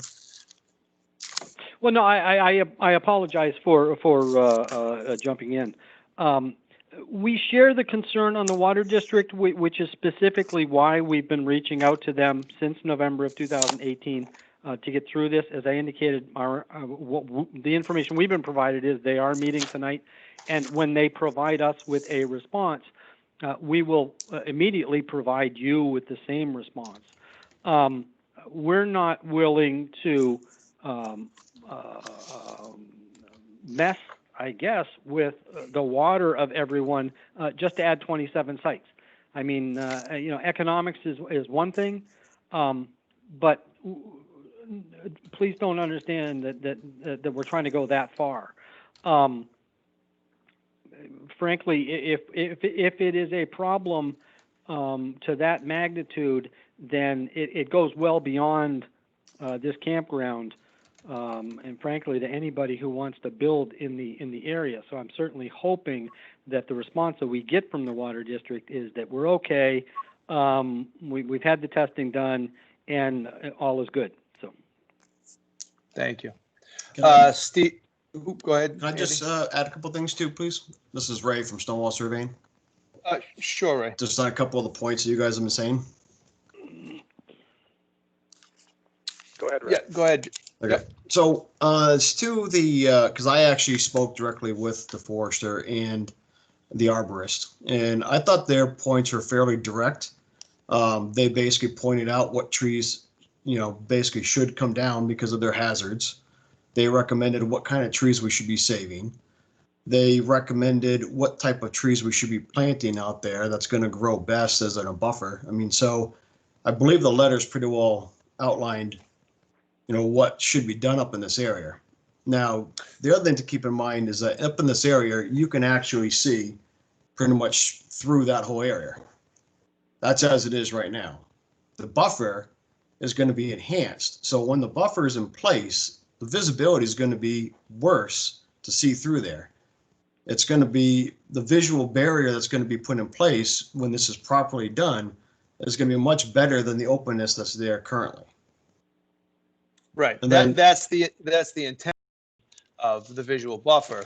Like you said, they're recommending types and species and trees to be removed, but there's no plan in place to say you're going to plant 1,000 trees in this configuration to put at ease the well, the abutters landscape knowing. plan actually states that.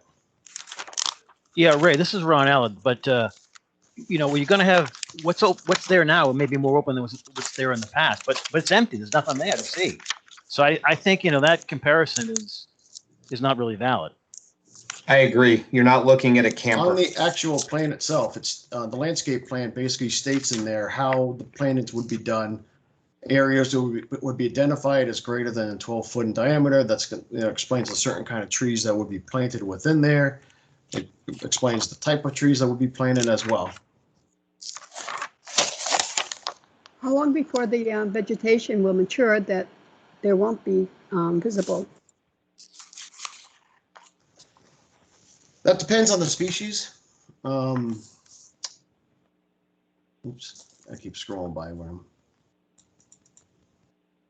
I mean, some things, they're basically what's being offered up is, so there's some trees that'll be offered up that are going to be 1 to 2 inch caliper trees, which are a little bit bigger trees. And then there's going to be the saplings that will grow up, the evergreens, for example, certain ones that will be proposed would grow at a much faster rate than hardwoods. And, so one of the things that we're proposing are going to be plants that are native to this area, such as hemlock, which is a great one, keeps the branches low as they grow. Beech is another one that grows very well and it fills out in the summertime, has a lot of low branches as well and grows well in the woods. So what about wintertime? What's going to go on during wintertime? I know the hemlocks and stuff. Right, the hemlocks, and then there's also the fence. The fence, okay. A question on the water. I'm not familiar with the community well there. Can you give me a little bit more information on it? It probably is a non-transit because it's a water community, right? I mean, you need to give me a little more information on that because I'm kind of worried about the PFAS testing that is starting to show up in New Hampshire.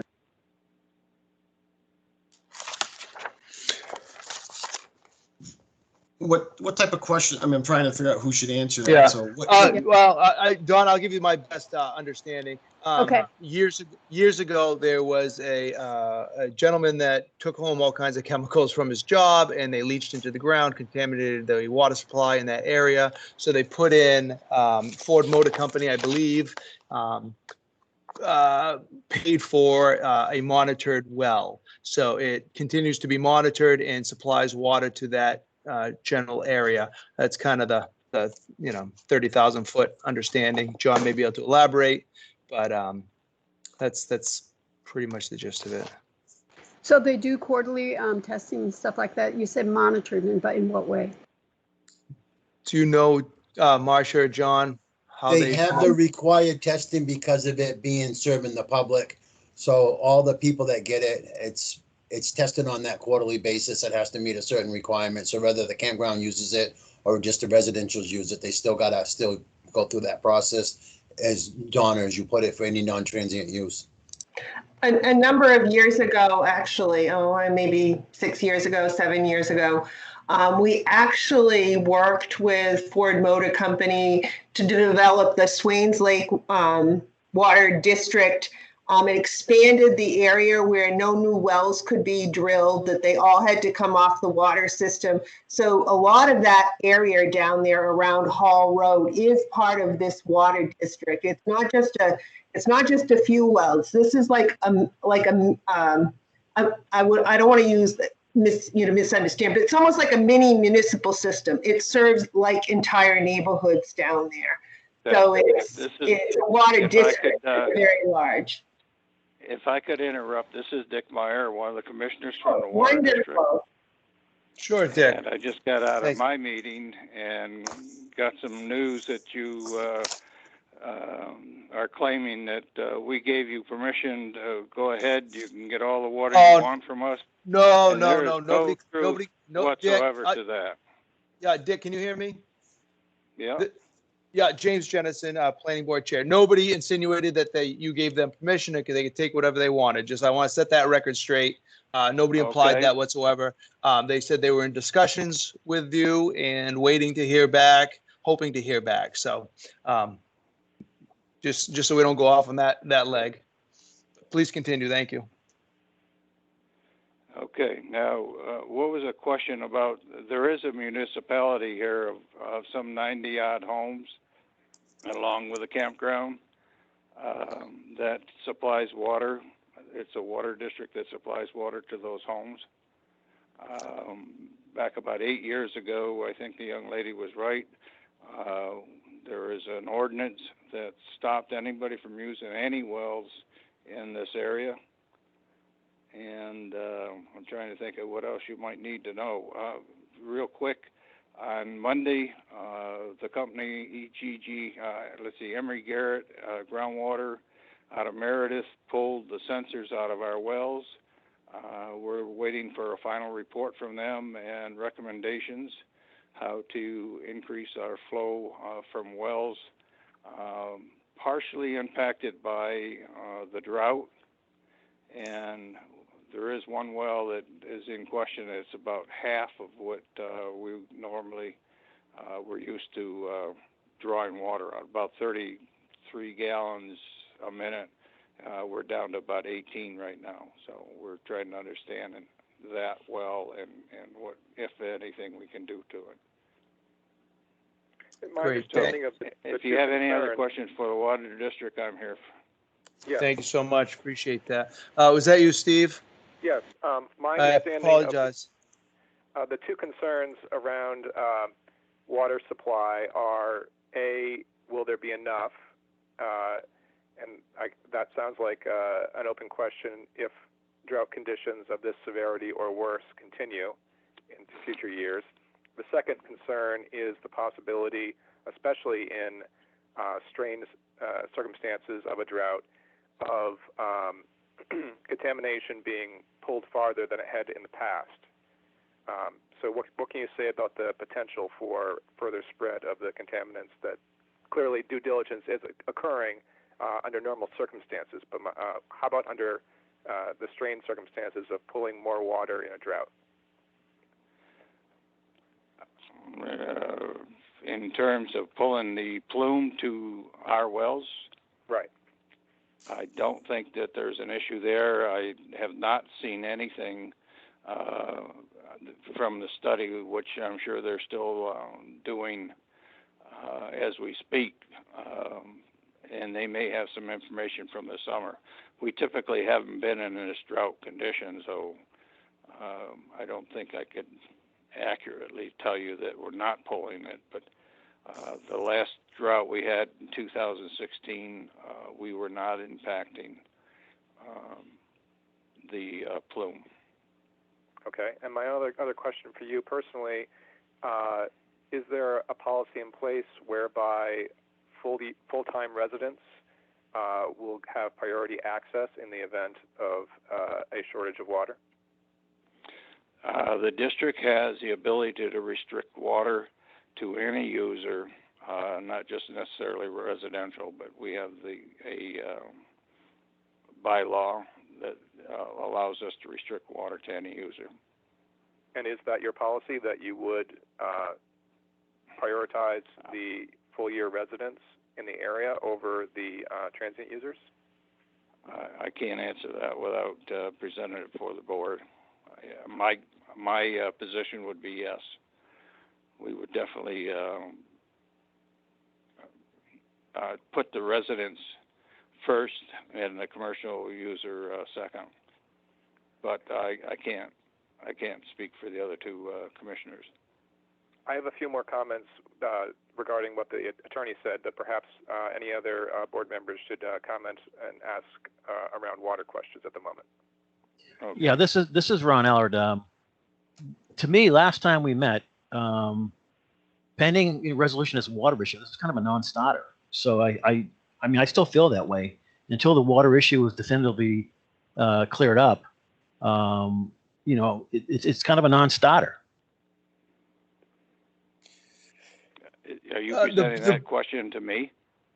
I think he's just making. I'll make it to the other board members. In my mind, the way we left it Yes. last time is the letter was non-committal.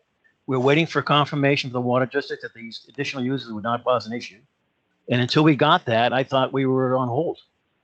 Well, I don't disagree with that, Ron, but I think there was other issues as well. I think that there was some significant pushback on the setbacks, and we're starting to move away from that 50-foot buffer being adequate as proposed based on residents' input. So I think that was. That's what I recall.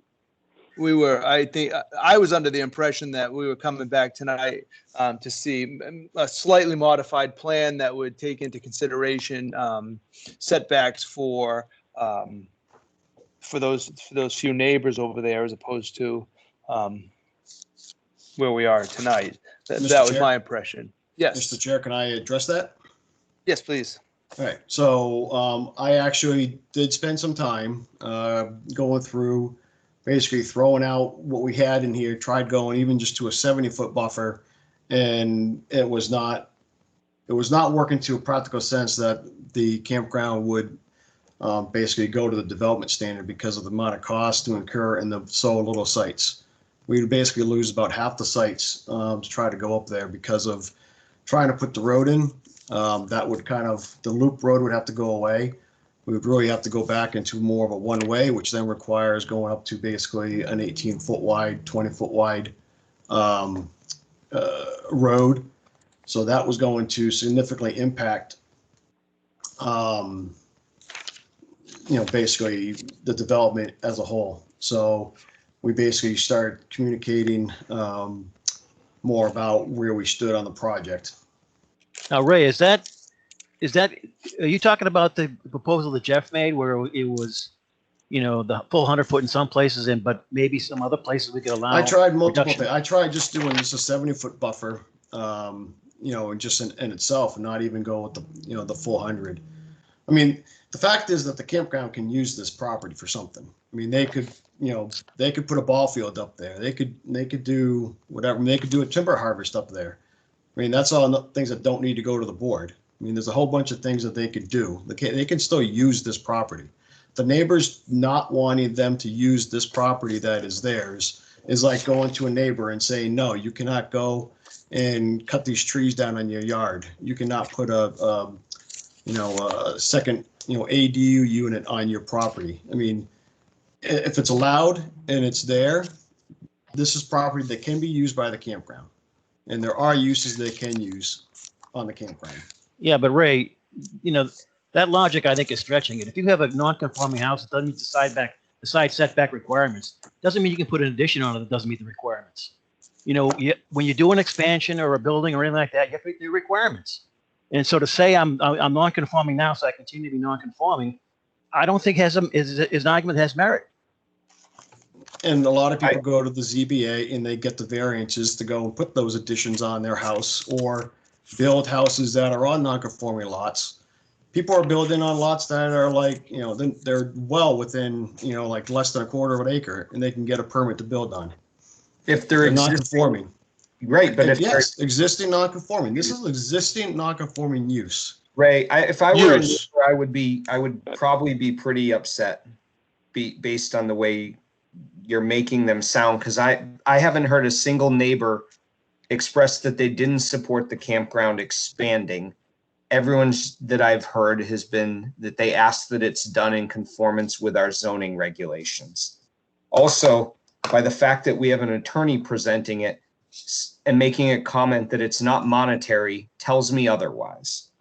And then when we talk about a visual buffer, not looking, the general comment that with the visual buffer currently in place that, you know, it's sparse and less visible, but they're not looking at campers currently or a fence. So all of those I think are hanging chads.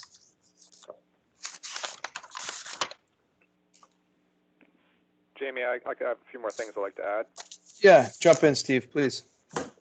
So I have in front of me the waiver request on the buffer, and the relevant part of it says, quote, per the November 6th, 2018 Planning Board meeting, it was determined a 50-foot buffer would be reasonable along the road and along the easterly boundary.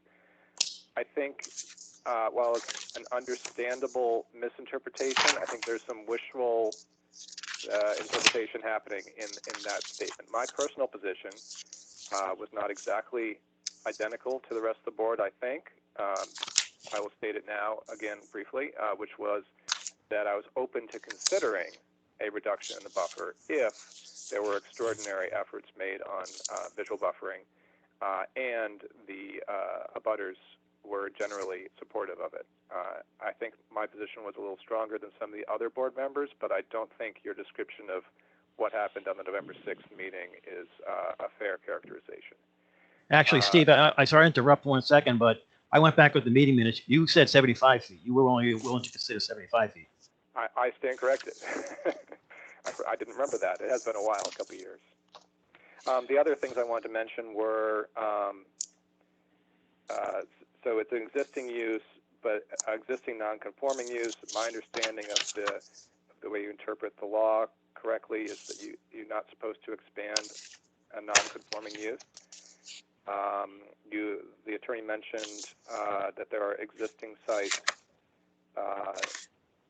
in a way that suggested that has not been problematic, although those sites that are already in existence are visible from the road, which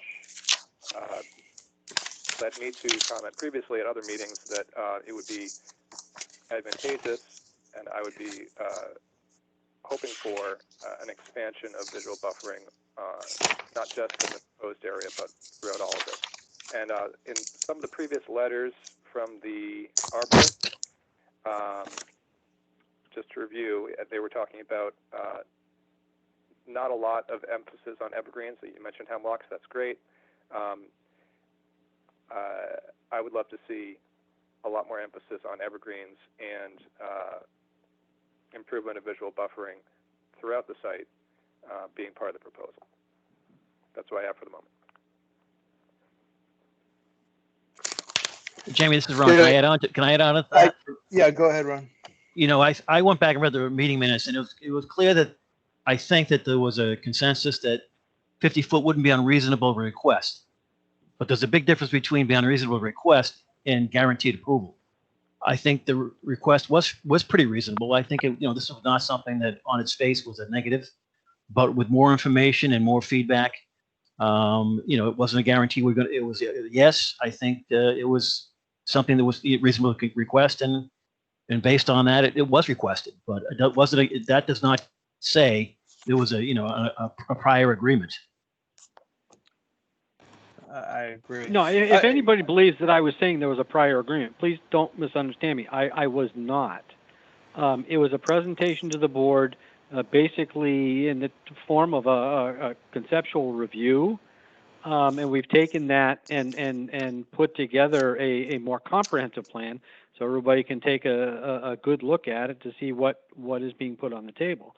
But I didn't mean to imply that the board had signed off on this and this was a done deal, which is why we're here.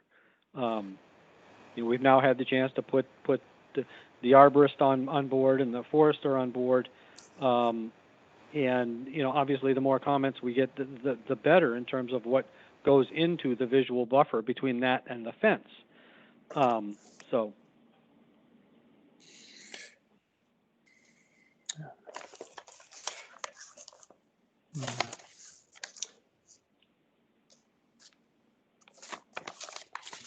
Jamie, Yes. I have a suggestion. I don't know if this would be helpful, but if the board could specifically say if there's anything specific that would bring them to the mindset that the 50-foot buffer is okay. Is there anything that they can do? I mean, if there's not, and the board needs to have a different conversation, but if there's something, what could the applicant do to make the 50 feet work?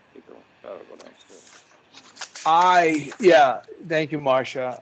I, to the best of my recollection, I feel that's how we left the last meeting, that nobody was really on board with the 50-foot buffer after the feedback from the public. I'll let the rest of the board weigh in as to their opinions on that matter, but to me, that's kind of where we left it, I thought. I agree, Jamie. I definitely, that meeting back 2 years ago, it was considered. It was considered. That's a totally different word. But once we got the cry outreach from the neighborhood, we realized, and we did the walkthrough too, we got more of a visual idea of what was going on and the impact it would make on the neighbors. I would not agree on a 50-foot buffer. I definitely would not at this time. I know they say it will not decrease their homes, but I've got to tell you, it's not going to make a selling point desirable for these people. I know how I would feel if I walked up to one of their houses and saw the campsite there, even though if I liked the home, I'd probably say, well, let's look at some other options. I second that. I don't know. Again, the only thing I can point out is that we've provided letters from professionals to the board, and what I'm getting back is opinions and speculation. And with all due respect, that's not appropriate for the inquiry. Well, reflect negative impact neighborhood values, I think, Mr. Worth. And I can tell you, I live on Swains Lake, and one of the houses I looked at was across the lake from the campground. And when I was looking at that house, not across the campground, I said, nah, I think I'm going to go somewhere else. So, a campground is, if you don't live in the area and don't know how well it's run, and it's seasonal, it's fairly quiet for a campground, if you're looking to buy and you can see the campground, I think that has a negative effect. It certainly may, but again, keep in mind that this campground's been there for 40 years. Sure, and that's just one item on the checklist. Sure. I keep looking at the plan, and like 5 or 8 years ago, Safari camping area was overflow parking, and then it turned into 17 campsites. It's one of those always been there kind of things, but hasn't been. So I don't know how some of these things holistically evolve into something else. And so that's the concern as you start encroaching into those setbacks. If you're in your own setbacks and all of a sudden you start, doing things that you shouldn't be, nobody notices. But when you do them, right out in someone's face, I think that's the hard part, by having those, asking for those reduced setbacks that are bothering the neighbors, Point of order, Jamie. Sure. Yeah. I just think we're going round and round. The question that was asked was, is there something the board is willing to do different, is amenable to get to a 50-foot setback? You've had two people who have said they don't believe they are. I will have my comment that I don't believe 50 feet is going to be acceptable, and I think we should carry on. And I think Steve's already made his plea, but I'll let him say again.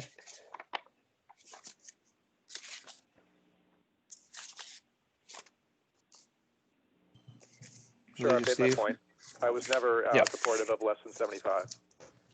All right. So where that leaves us now, I don't.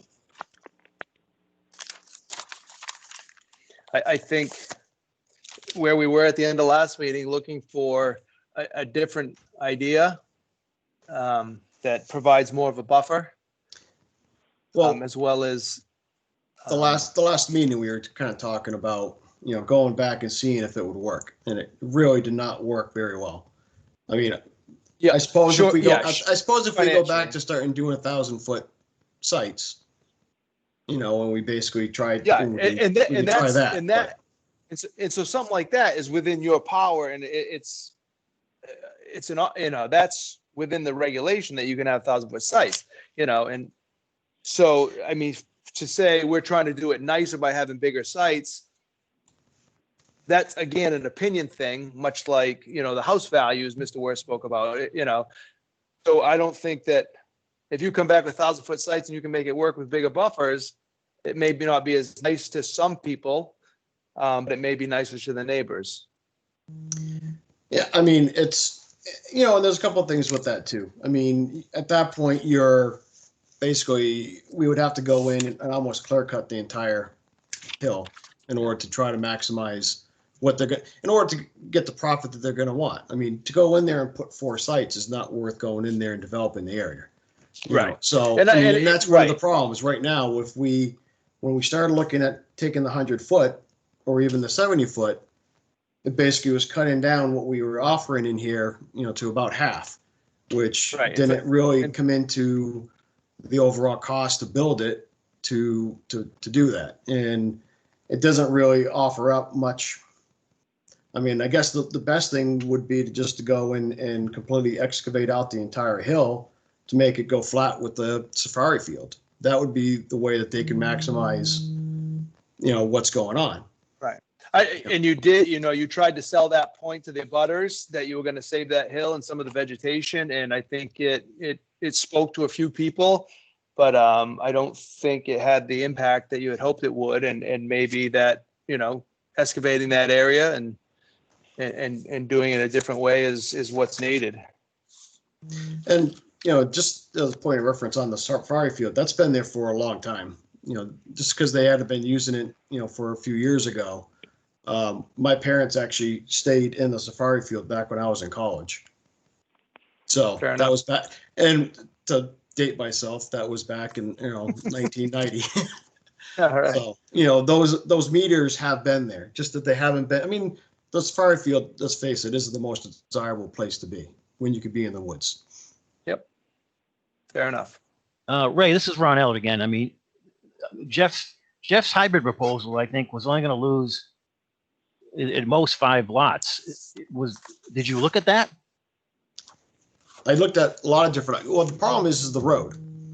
But if you take out 1 through 5, leave the road where it is, does that not work? Why does that not work? Because we were still talking about the 50-foot buffer, and you guys don't want the 50-foot buffer, and that's no. Jeff's proposal was a hybrid, 100-foot in the back and 50-foot in the 50 or 70-foot in the side.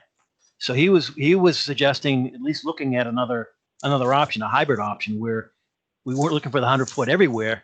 We're looking at 100-foot along the back part of the property, and then maybe be open to the 50-foot along the sides if there was, a extraordinary landscaping, buffering plan. And what I had stated to that was, so you're basically the one person who has not been opposed to this has been the Robinsons. So again, by removing those, you're actually basically providing them more space, which they're not the ones that are really, having an issue right now. They just asked for some more vegetation up there, but they were fine with it. Perry's, they're definitely complaining about this, but they still have quite a distance, from there. I mean, we could maybe lose site 5, Well, that's what I thought it was. I thought Jeff had mentioned 5, 8, 9, and 10 and 11, that side. But it's been right. And that's the problem, is when you start getting up into 8, 9, 10, 11, that's where we have to reconfigure the road. That's when we start to lose a lot of the sites. Because again, we have to start going at that point to a much wider 2-way road, that would meet the fire code and the town requirements. So I mean, in the practical sense, losing, sites 1, 2, 3, 4, and 5, those are the ones that have the most buffering to any of the houses around. So that doesn't really make practical sense to me in my mind. Well, maybe I'm misremembering Jeff's proposal, but Jeff had a proposal that didn't lose too many sites and seemed to address the major concerns and sightline concerns. Well, we had this So- exact conversation back then when we were talking about losing sites 1 through 5. And the conversation came up about that was because Mr. Perry and Mrs. Perry were, had called on in opposition of this.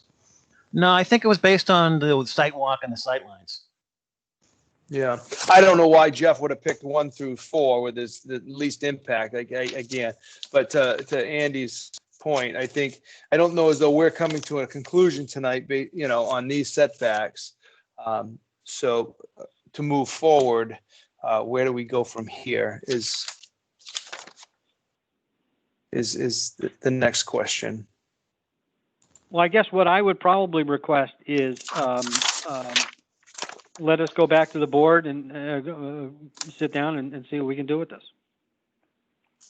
And if we could get that well document at some point, I think it would be a huge Yeah, I mean, that's certainly impact. one of the big questions that's out of our control. And like I said, we were expecting some kind of a response tonight. May not get it, but hopefully we'll have it before we next come before the board. But I've certainly heard the comments, and if there's anything that we can do, as we've already shown, if there's anything that we can do, we'll try to make it work. If it doesn't work economically, there won't be sites there. I mean, we'll use it for something else that we're allowed to use it for without site plan approval. That won't be sites, but we'll try to go back and see if we can make something work that keeps the board happy as well as the abutters. So. All right, thank you. We're looking to continue this. You might want to take your abutters' comments where it is a public meeting. Yeah, I was Very gonna say, good. Jamie, do you want to do public comment? I will. Let's open. I know a lot of you have been waiting patiently. I appreciate that. We'll open up public comment at this time. We're going to start with, I think I see Mary Jo's hand up, so we will start with you. Hi, this is Chris Cameron, Mary Jo's husband. So I think, Hey, Chris. Hi, how are you guys? I appreciate your time tonight and taking the time to listen to us. So I think what the big picture is missing is I've lived on Swain Lake for 26 years. I've seen the campground go from Len K to the current owners. And I don't know if you guys did a site walk. I'm not sure if you're noticing the number of boats they're having on this facility. So it is not confined to that 125-foot of shoreline. I did call the state on this. I got kind of some runaround answers that they're allowed 19 docks, 2 boats each, that's 38 boats. My concern is they're now allowing campers to tie up boats to trees. They're also bringing in their own docks, the campground, and they're putting them in the lake. And now I counted this past summer, 44 boats. And this is not in that 125-foot area that you're talking about. This is from the beach towards the boat ramp. So aesthetically pleasing was brought up, but I'll be honest with you, that's the last thing that's going on right now. It looks like a boatyard. It looks like the lawyer, Yeah, thank you, Chris. the lawyer Sorry. mentioned, I've still got a couple things to say. The lawyer mentioned that they're not looking to bring any more slips, but I'm hearing differently. I'm hearing anywhere from 18 to 27 more boat slips with this expansion. Swains Lake is 400 acres with a maximum depth of 27 feet. This lake cannot sustain any more boats on it as council constituted. We can't take it. Trust me. I've lived there 26 years. So I'm not sure I hope the owner of the campground is listening, because I'm not sure if you're only in this for profit. I understand you're a business, but you're not looking out for the health of Swains Lake if you're allowing that many boats to tie up to trees, making your property look like basically a boatyard. It's unacceptable to the people who live on this lake to see what's going on with that property. It was never like this. I know the lawyer keeps saying 42 years or whatever it was, 43 years ago. It was never like this. It's way too much boats on this property. And if this expansion is going to bring in more boats and they're just going to randomly start tying up to the shoreline, that's completely unacceptable. It should not be allowed. Thank you. Chris, could I get your address, please? Yes, it's 278 Hall Road. All right. Yeah, Thank you, Chris. The butter, but I live on Hall Road. So Sure. No, I appreciate your comment. yeah, and that's I do have a couple other things. That's my first. Okay, go. All right. Road traffic on Hall Road, as you know, it's probably one of the busiest roads in the entire town. People routinely, they don't obey the speed limit. I'm really afraid with the increased traffic. Someone had mentioned they did a traffic study in April, and I feel that's disingenuous because there's nobody at the campground in April, so there's not going to be additional traffic in April. They should have done that traffic study at the height of the camping season, let's say like August 1st, to see just how many more cars and stuff are going in and out of that campground. So to me, that traffic study was done, should be thrown out the window. It doesn't count. April, there was nobody at the campground at that point. If that's the, I may have misheard that, but I thought that the traffic study was done in April. That is, to me, you should just be done away with. They need to do a new traffic study at the height of the camping season.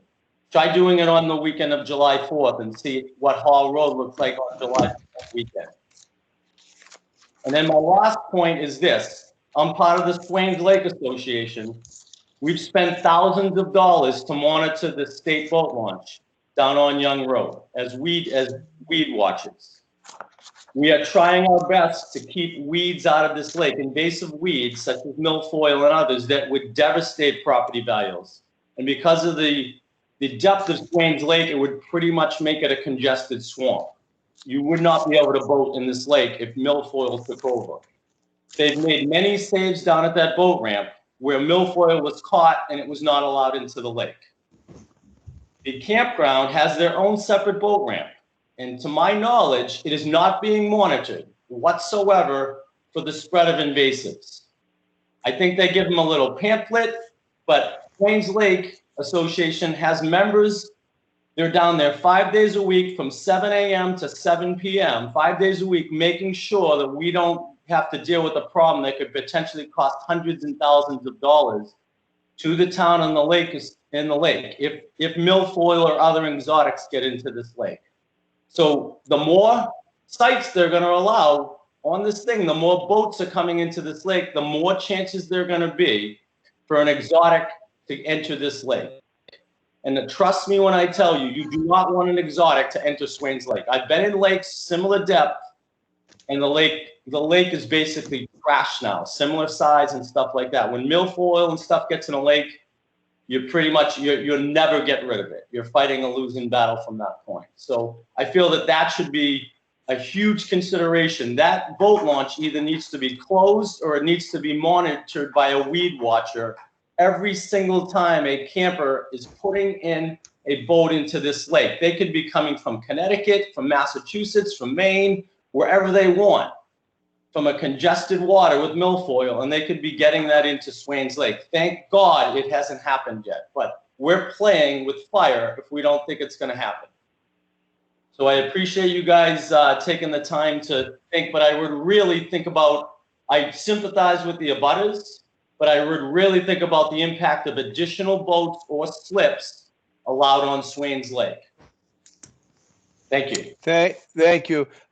First, I want to address anything outside of their shoreline. You said it's beyond the 125 feet. I know there are neighbors that are renting space to campers, so that's simply out of our control. I would ask where you got the information that they're adding.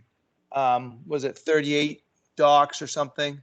I heard anywhere that they're looking to add anywhere from 18 more slips to 27 more slips to match the number of campsites, but it's not verified. That's why I wanted to bring it up. And it's not something that the planning board does. I mean, we don't allow slips or grant or approve slips, so I don't know. That's not within our purview per se. But we have addressed the idea. And then the boat ramp monitor we talked about extensively previously. It wasn't brought up this meeting, but thank you for bringing that again. And I will hopefully Mr. Worth will take notice of that. That was a concern in previous meetings that it's not monitored. It should be monitored. I don't know if closing it is the best solution, and then having the campers use the public launch so they can be monitored properly. That may be a good suggestion. And I was digging for the traffic study, but I couldn't find it. And maybe either Ray or Mr. Worth could speak on the traffic. Yeah, the traffic study, as I understand it, was based on a national report. So it's not, it doesn't really matter whether it's done in April or July or August. It's national statistics. With respect to boat slips, I mean, we're not proposing any additional boat slips at all. And we'll certainly take into account the comment on monitoring for milfoil or anything else. But we're not increasing the number of boat slips at all.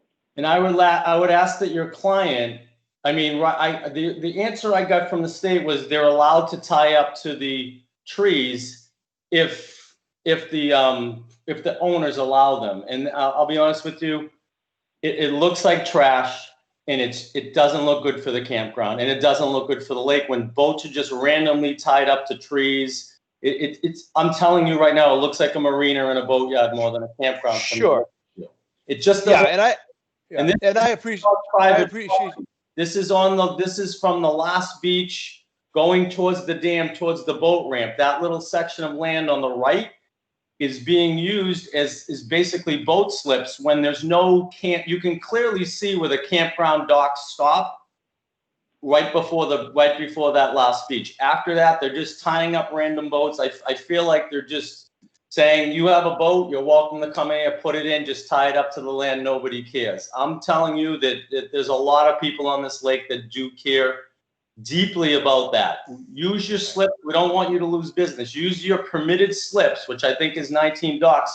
But after that, if you want to bring in a boat, it should not be motorized. It should be a kayak or canoe or something along those lines, or rent them from the campground. But to have them tied up on the shoreline like that is just, it doesn't look good. And I don't think it's looking out for the long-term health of the lake, to be honest. Yeah, that portion that he's referring to is actually not owned by the campground. No, that is incorrect. It is owned by the campground. There are campers literally 5 feet away from where these people's boats are. So Okay. Clearly by the campground. Unless You're referring to the right of the beach. I'm talking, if you're looking at the campground from the lake, there's 2 beaches. Go to the beach that's closest to the dam, the bigger of the 2 beaches. You continue down that shoreline to the left until it hits the boat ramp. That is campground property. That is where they're tying up a lot of the boats. You're referring to the other side where there's a small little cove. I understand people are renting out slips there for whatever amount of money, which is a whole different issue, but that's not for topic today. It's clearly campground property where these boats are being tied up to the shoreline. Campers are using them, and I've even seen personal docks. People have brought in their personal docks to use on this property, and it is campground property. No ifs, ands, or buts about it. 100%. I'll second that for you. All right. I've seen that also. All right, Mr. Cameron, didn't you say though that the state told you can tie up to the shore? Well, so I never got a complete answer from the state, to be honest with you. It was like nobody knew the exact answer. So kind of I was hoping to come here tonight and maybe get an exact answer as to terms of how many boat slips can Barrington Shore Campground have, like legally. And I'd like them to stick to that. And if they're looking to work with neighbors and not get people upset, they shouldn't be allowing people to tie up the shore to make it look like a trashy campground, which is what it's looking like right now with all these boats just randomly tied up to the shore. Hey, this is Ron L. Let me speak, Jamie, as a reminder, as Yes. part of the conditional use permit, we were going to limit the number of boats that could be tied up in the area he's talking about. And we were going to require that the campground inspect boats that came in to launch out of the boat launches for the transient boats. Yes. Yeah, I remember we had discussed that. I didn't see it in this current iteration. So that is something to make note of. It's going to be part of the conditional use. It's going to be part of the conditional use. Yeah. And Jamie, I have something to add. I noticed on the site walk that there had been in the past that we're now rotting away some racks for the smaller boats. So it is possible to accommodate a large number of small boats in the vicinity as long as people are willing to put them in and out of the water. It's a little bit of effort, but it would make things look better and be neater. Right. Yes, I agree. All right. Thank you, Mr. Cameron, once again. Do we have someone else? Oop.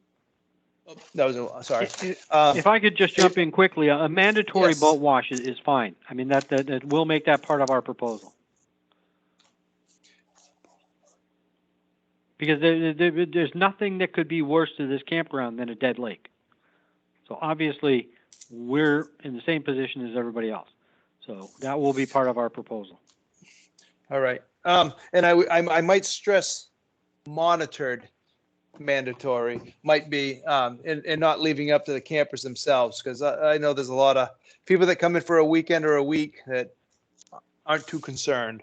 Right. You know, maybe not here, but other places. So you might want to throw in the idea of a monitor that goes down there, watches, make sure they wash them up when they first launch. Once they're in for the week, you know they're in and out or whatever. But I think that would be an idea well served. Sure. All right. Do we have someone else that would like to speak? And name and address if you could. Hey, this is Matt Nicewinder over on Rosemary Lane. Hi, Matt.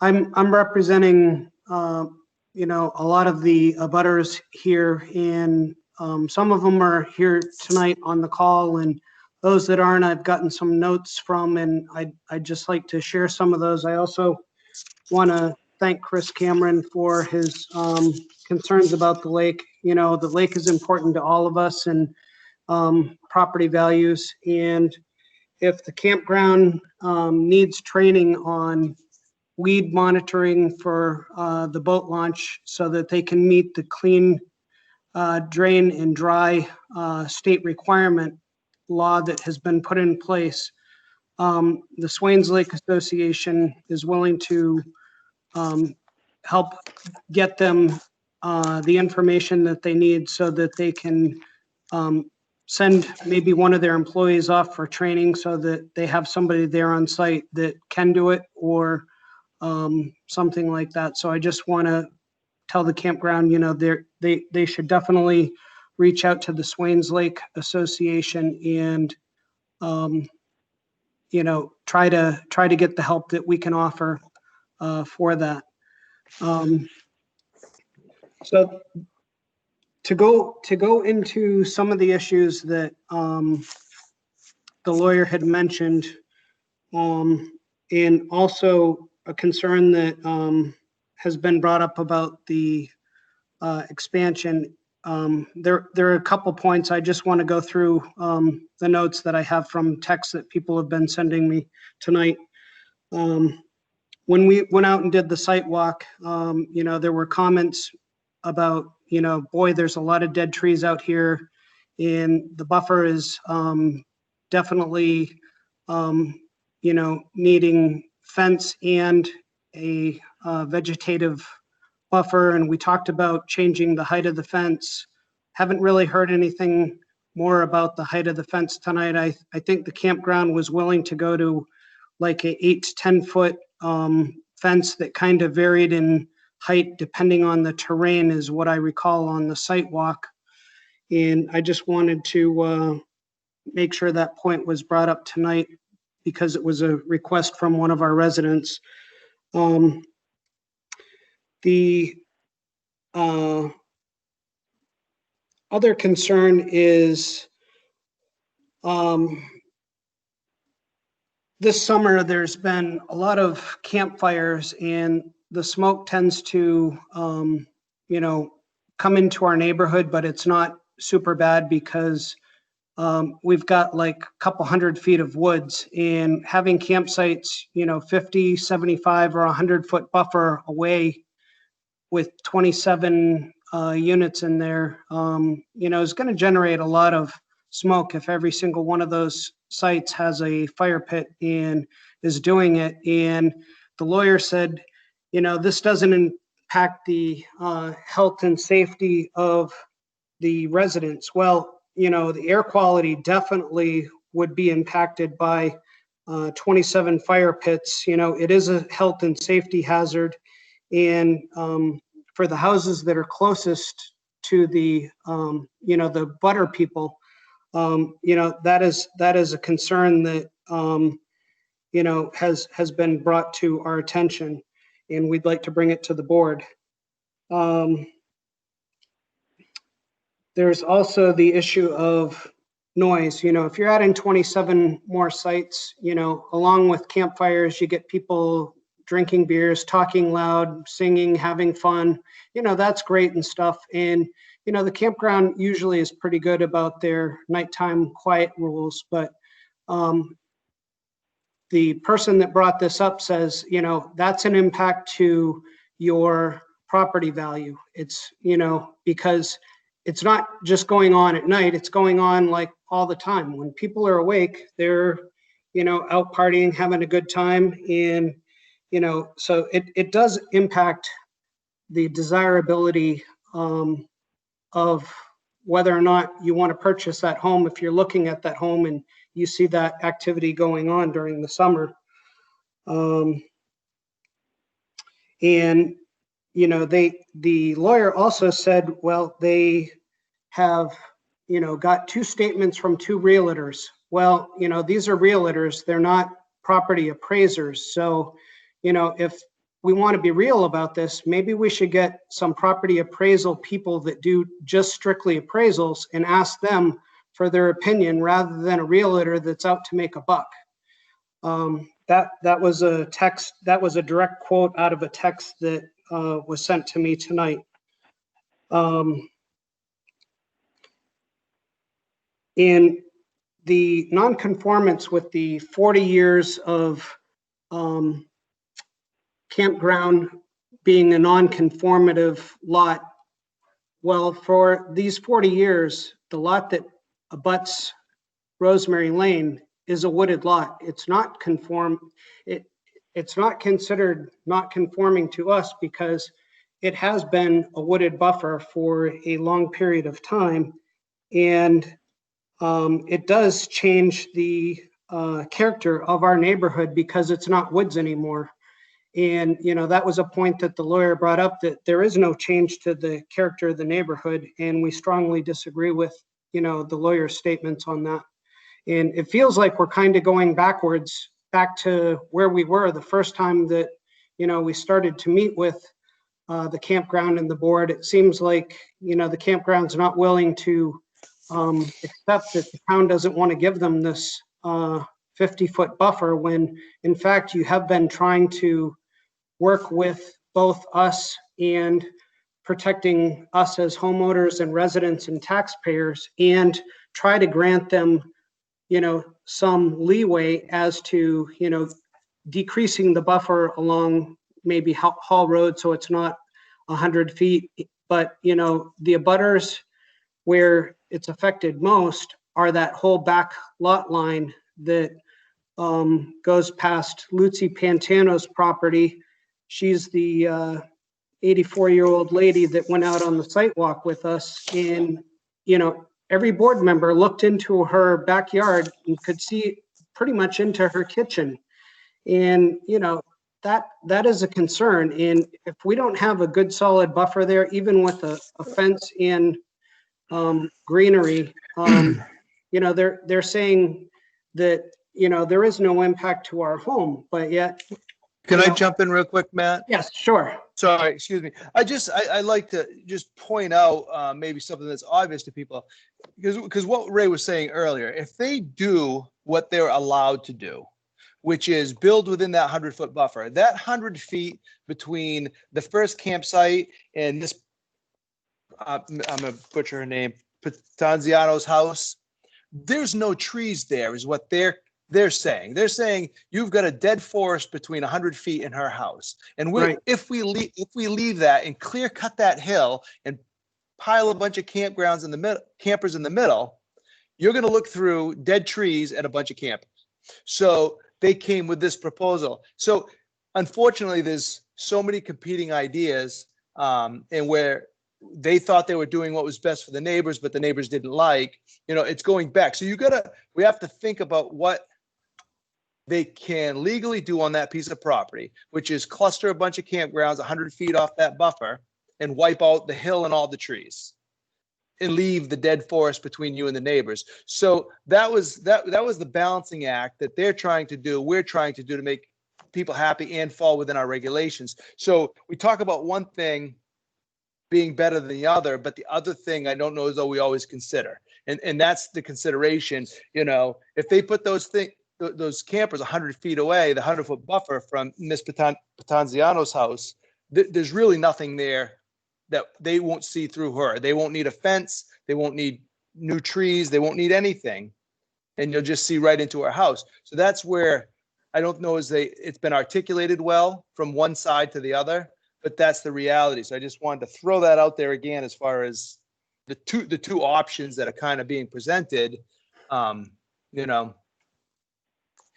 And so I just, we're going back and forth about smoke and stuff like that. That smoke, same number of campsites packed in there, is going to travel through that sparsely lit forest across the Rosemary the same way it would, I think. But so I just wanted to put that out there, that there is something that they can do in that space.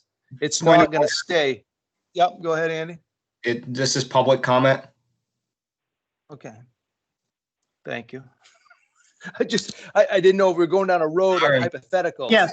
So James, I do hear you and appreciate the views. And like I said, you guys have been good at trying to accommodate both sides. And, I want to thank you for that. And I'm just sharing the comments that I've been getting tonight from, the residents of our Rosemary Lane Road Association, where I'm the president.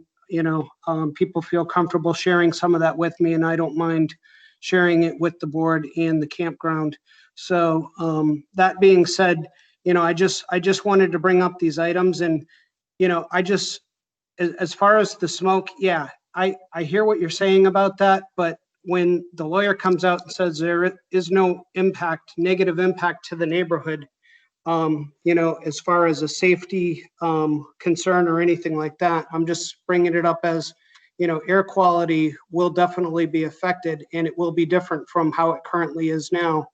And, just need to make sure that that point is been taken. That's all. So that's all I have. And I want to thank you for letting me speak. I'll let somebody else grab the mic. Thank you. And yeah, I do think the smoke is an important one to notice that hadn't been discussed before. And again, the boat cleaning, I think, is very important to address. Next comments. Do we have someone else that would like to speak?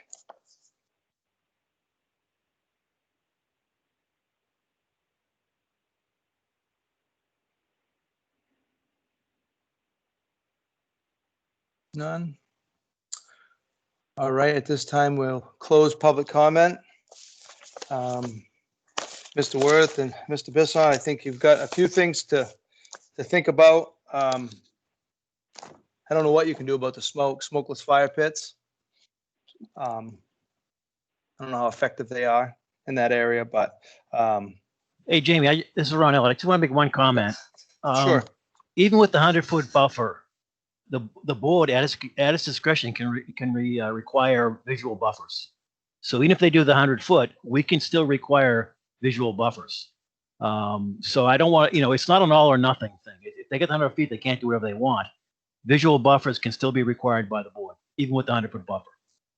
Correct. I was just pointing out that there is some allowable use for that space that others may not recognize, thinking this was an all or nothing approach. And I just didn't want that point to be lost, that if this doesn't work in this iteration, that nothing goes in there and remains a forest as they've known it for years. Yeah, and I think your point, that there was trying to be a compromise here. The 50-foot with extraordinary visual buffering was, a compromise we were willing to look at. All right. Anything else from the board? When would we like to continue this to?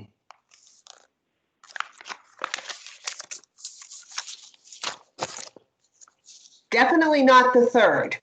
No. Ray or Mr. Worth, do you have a preferred timeline? Ray, how long are you going to need? Roughly?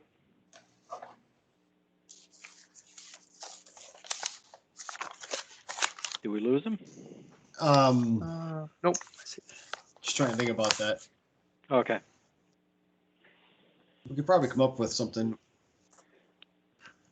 At least we can meet about this in like probably in a month time frame.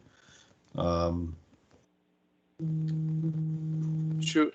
How are we looking for the 17th, Barbara? Or Marcia, do you know the schedule? of that? Nothing right now, but you're pretty busy on the 3rd. You should be looking at December 1st, I think. Yeah, because you guys need 7 days to receive the updated plans. I agree with Barbara. Go for December 1st.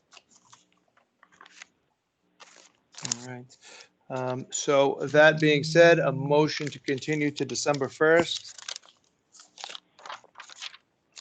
I make a motion. We just Go ahead, Ron. go ahead, Steve. I'll second yours. I make a motion. We continue this matter to December 1st. Second. Motion made by Steve Diamond, seconded by Ron Allard. Andy Knapp. Aye. James Jennison. Aye. Donna Masucci. Masucci, aye. Ron Allard. Allard, aye. Steve Diamond. Aye. Thank you, gentlemen, both. We'll see you December 1st.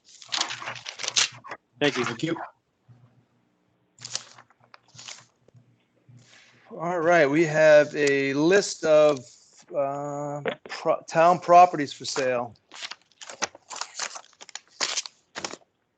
Marcia, were you about to say something? Hi, Jamie. I did not write recommendations out for each of these right at the last minute from Connor, but they've all been reviewed by the town's lands committee and by the select board. I would suggest that you support all of them. I know I provided you with the material. I don't know if anyone had a chance to look at each of these. Marcia, I looked at these. The only issue I have is it gives us the lot that is being purchased, but it doesn't tell us the lot of the person who's purchasing. So you can't look at the map and see, where it's being incorporated into. Well, it would have to be if they're all abutting. Most of them, there are the ones that are small or are being bought by the abutter. Yeah, but there's at least one property that has like 6 abutters. Does it make a difference which one? Is it just because of which side, or you want to know specifically what person? It's not the person. It's just what lot you're merging 2 lots. It'd be nice to know which. It'd be nice to know which 2 lots are being merged. Yeah, I don't disagree with you on that. One thing I'd also like to make sure we bring caution to is in some of them, it specifically says that since they're merging them, their existing lot of record will now have to come up to meet current town standards, which may make their lot almost unusable with some of these smaller lots. Where did you see that? Because that's not something commonly put in there. By the way our regulations have worked in the past, if you do a merger, it doesn't kick in all the buffer requirements and that kind of stuff. It's when you do a lot line adjustment, it kicks in, like the conversation of the guy that wanted to buy the property over by the dump. It was a different situation. A merger doesn't apply to that, but lot line adjustment does. All right, thank you for the clarity on that, John. How will the people identify who to get these properties? I mean, did they approach like the other guy did? The town's lands committee went and reached out to these people because the town wanted to put these properties back on the tax rolls. But because there was such small lots, the town's land committee felt that they shouldn't be sold as separate lots because of their non-conforming status and how it usually requires some type of relief from the zoning board in order to get a building permit to build on these. So they thought that it'd be in the town's best interest to contact the abutters, have them merge the other lots, and there was a requirement that they do get merged to become one lot so that they weren't technically buying another lot of record. That was part of what I remember seeing in the other agreement.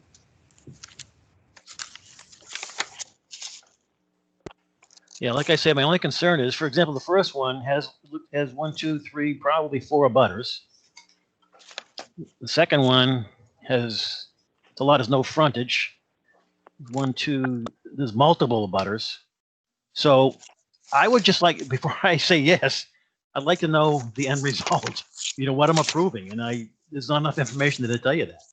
And it's a recommendation. It's not a approval.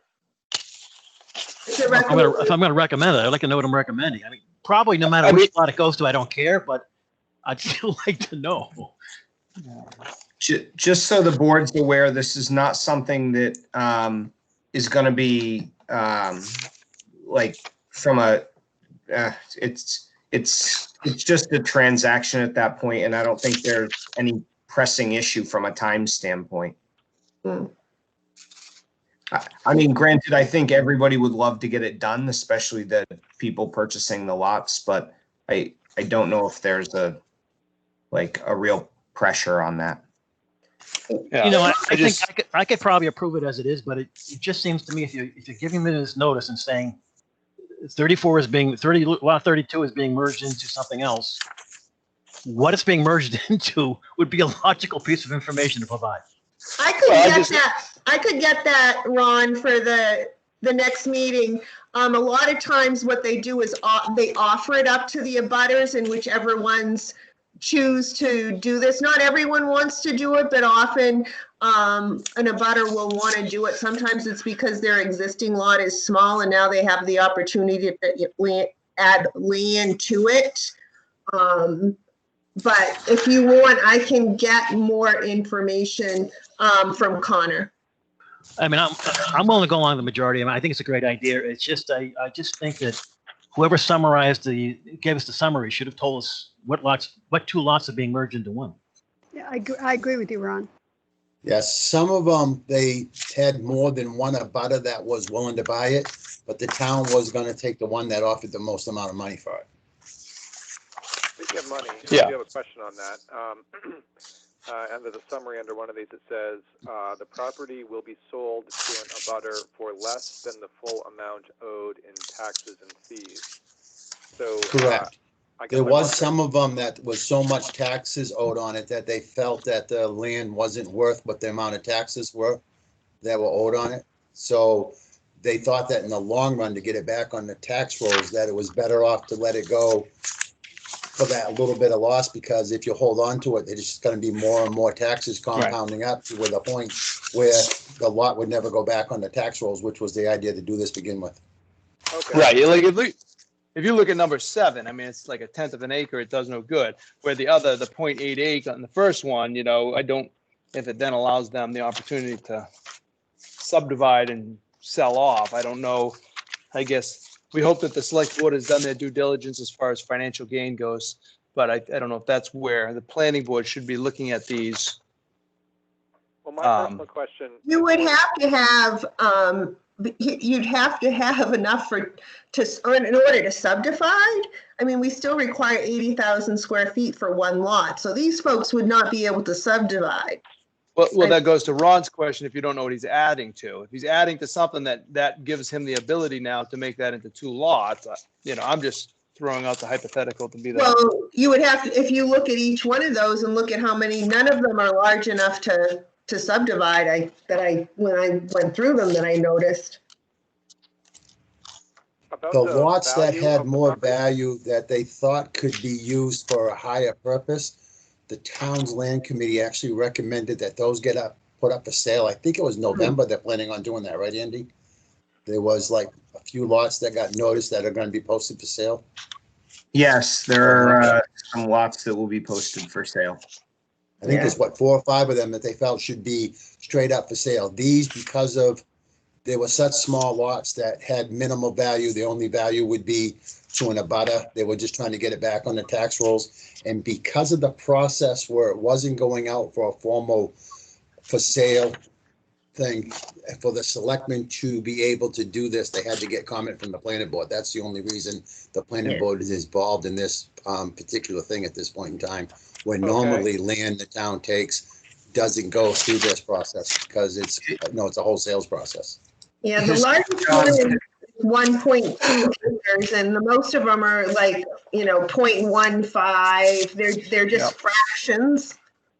Sure. I can say historically, these postage stamp lots that have gone for sale have typically not brought more than a few $100s to several $100s in most cases. So this is, even if they're going below what's owed in back taxes, it's still a much better offer than we usually see when we put them out for tax sale. What I'm interested in, I'm interested in the amount owed in taxes and fees, but more importantly, I'm interested in what the fair market value is, and I don't know how that compares to what's owed. Yeah, I think it's interesting information, but I don't know if that's relevant to us. I don't want to get bogged down. I think it's interesting. I'd like to know it too. I think, Steve, one of my things is the road that it's on. Should some of that property be deeded to the town for road widening down the road? Because it looks like a couple of them on, back roads. That would be, I think. They're lots. They're not adequate for widening the road. And because of the road they're on, they could never get a subdivision approved anyways. Well, like what's this one on River Road? What's that? Is that Berry River Road? No. River Road over off 202 by what is it? North River Pond. Yes, Oh it yeah. is. It's on I'm the just left. thinking Yeah. if 19 wants to upgrade his house and comes in for an addition, we always say, well, upgrade the road, and we've left a slice of pie on 18 to make the road wider. It's a step towards Steve's desired outcome to make the road safer for the town. And the conversations on that one there, from what I seen at the select board meetings, there was actually 2 people that were interested in that, and they wanted to be able to buy it and then do a lot line adjustment to go back and forth. And they actually tried to come back in with a counter offer for a lower price because of the cost of subdivision. And the selectmen said, no, we don't want to discuss that. The price is the price. That was last night's meeting. Well, I trust the select board's pretty frugal and, as far as money goes, so I don't have an issue sending these along. Anyone else? Just a recommendation anyway. I've made my recommendation. We can move along. Do we need to vote individually, Marcia, or can we do them as a lump? You could do them as a lump. Like I said, we've had 3, a couple groups already look at them. I think I'm very impressed with what the lands committee has done for work and how diligent they are about evaluating all the lots before they decide to do something. So. All right, so if no one's in opposition, a motion to send a recommendation to the select board for agenda items 4, 5, 6, and 7, that we see no reason to not approve the sale of these properties. I would say we have no objections. No objections to the sale of these properties. Well, seeing as I said it, I'll make the motion to send a letter of recommendation to the select board for agenda items 4, 5, 6, and 7, that we see no objections to the approval of the sale of these pieces of property. Second. Motion by James Jennison, second by Ron Allard. Andy Knapp. Abstain. Okay, I thought I heard that. I'm sorry. Donna Masucci. Masucci, aye. Ron Allard. Procedural question. Without Andy, we have a quorum? Yes. Allard, aye. We have 4. Steve Diamond. Diamond, aye. And James Jennison, aye. Motion carries. All right. Reports from other committees and unfinished business.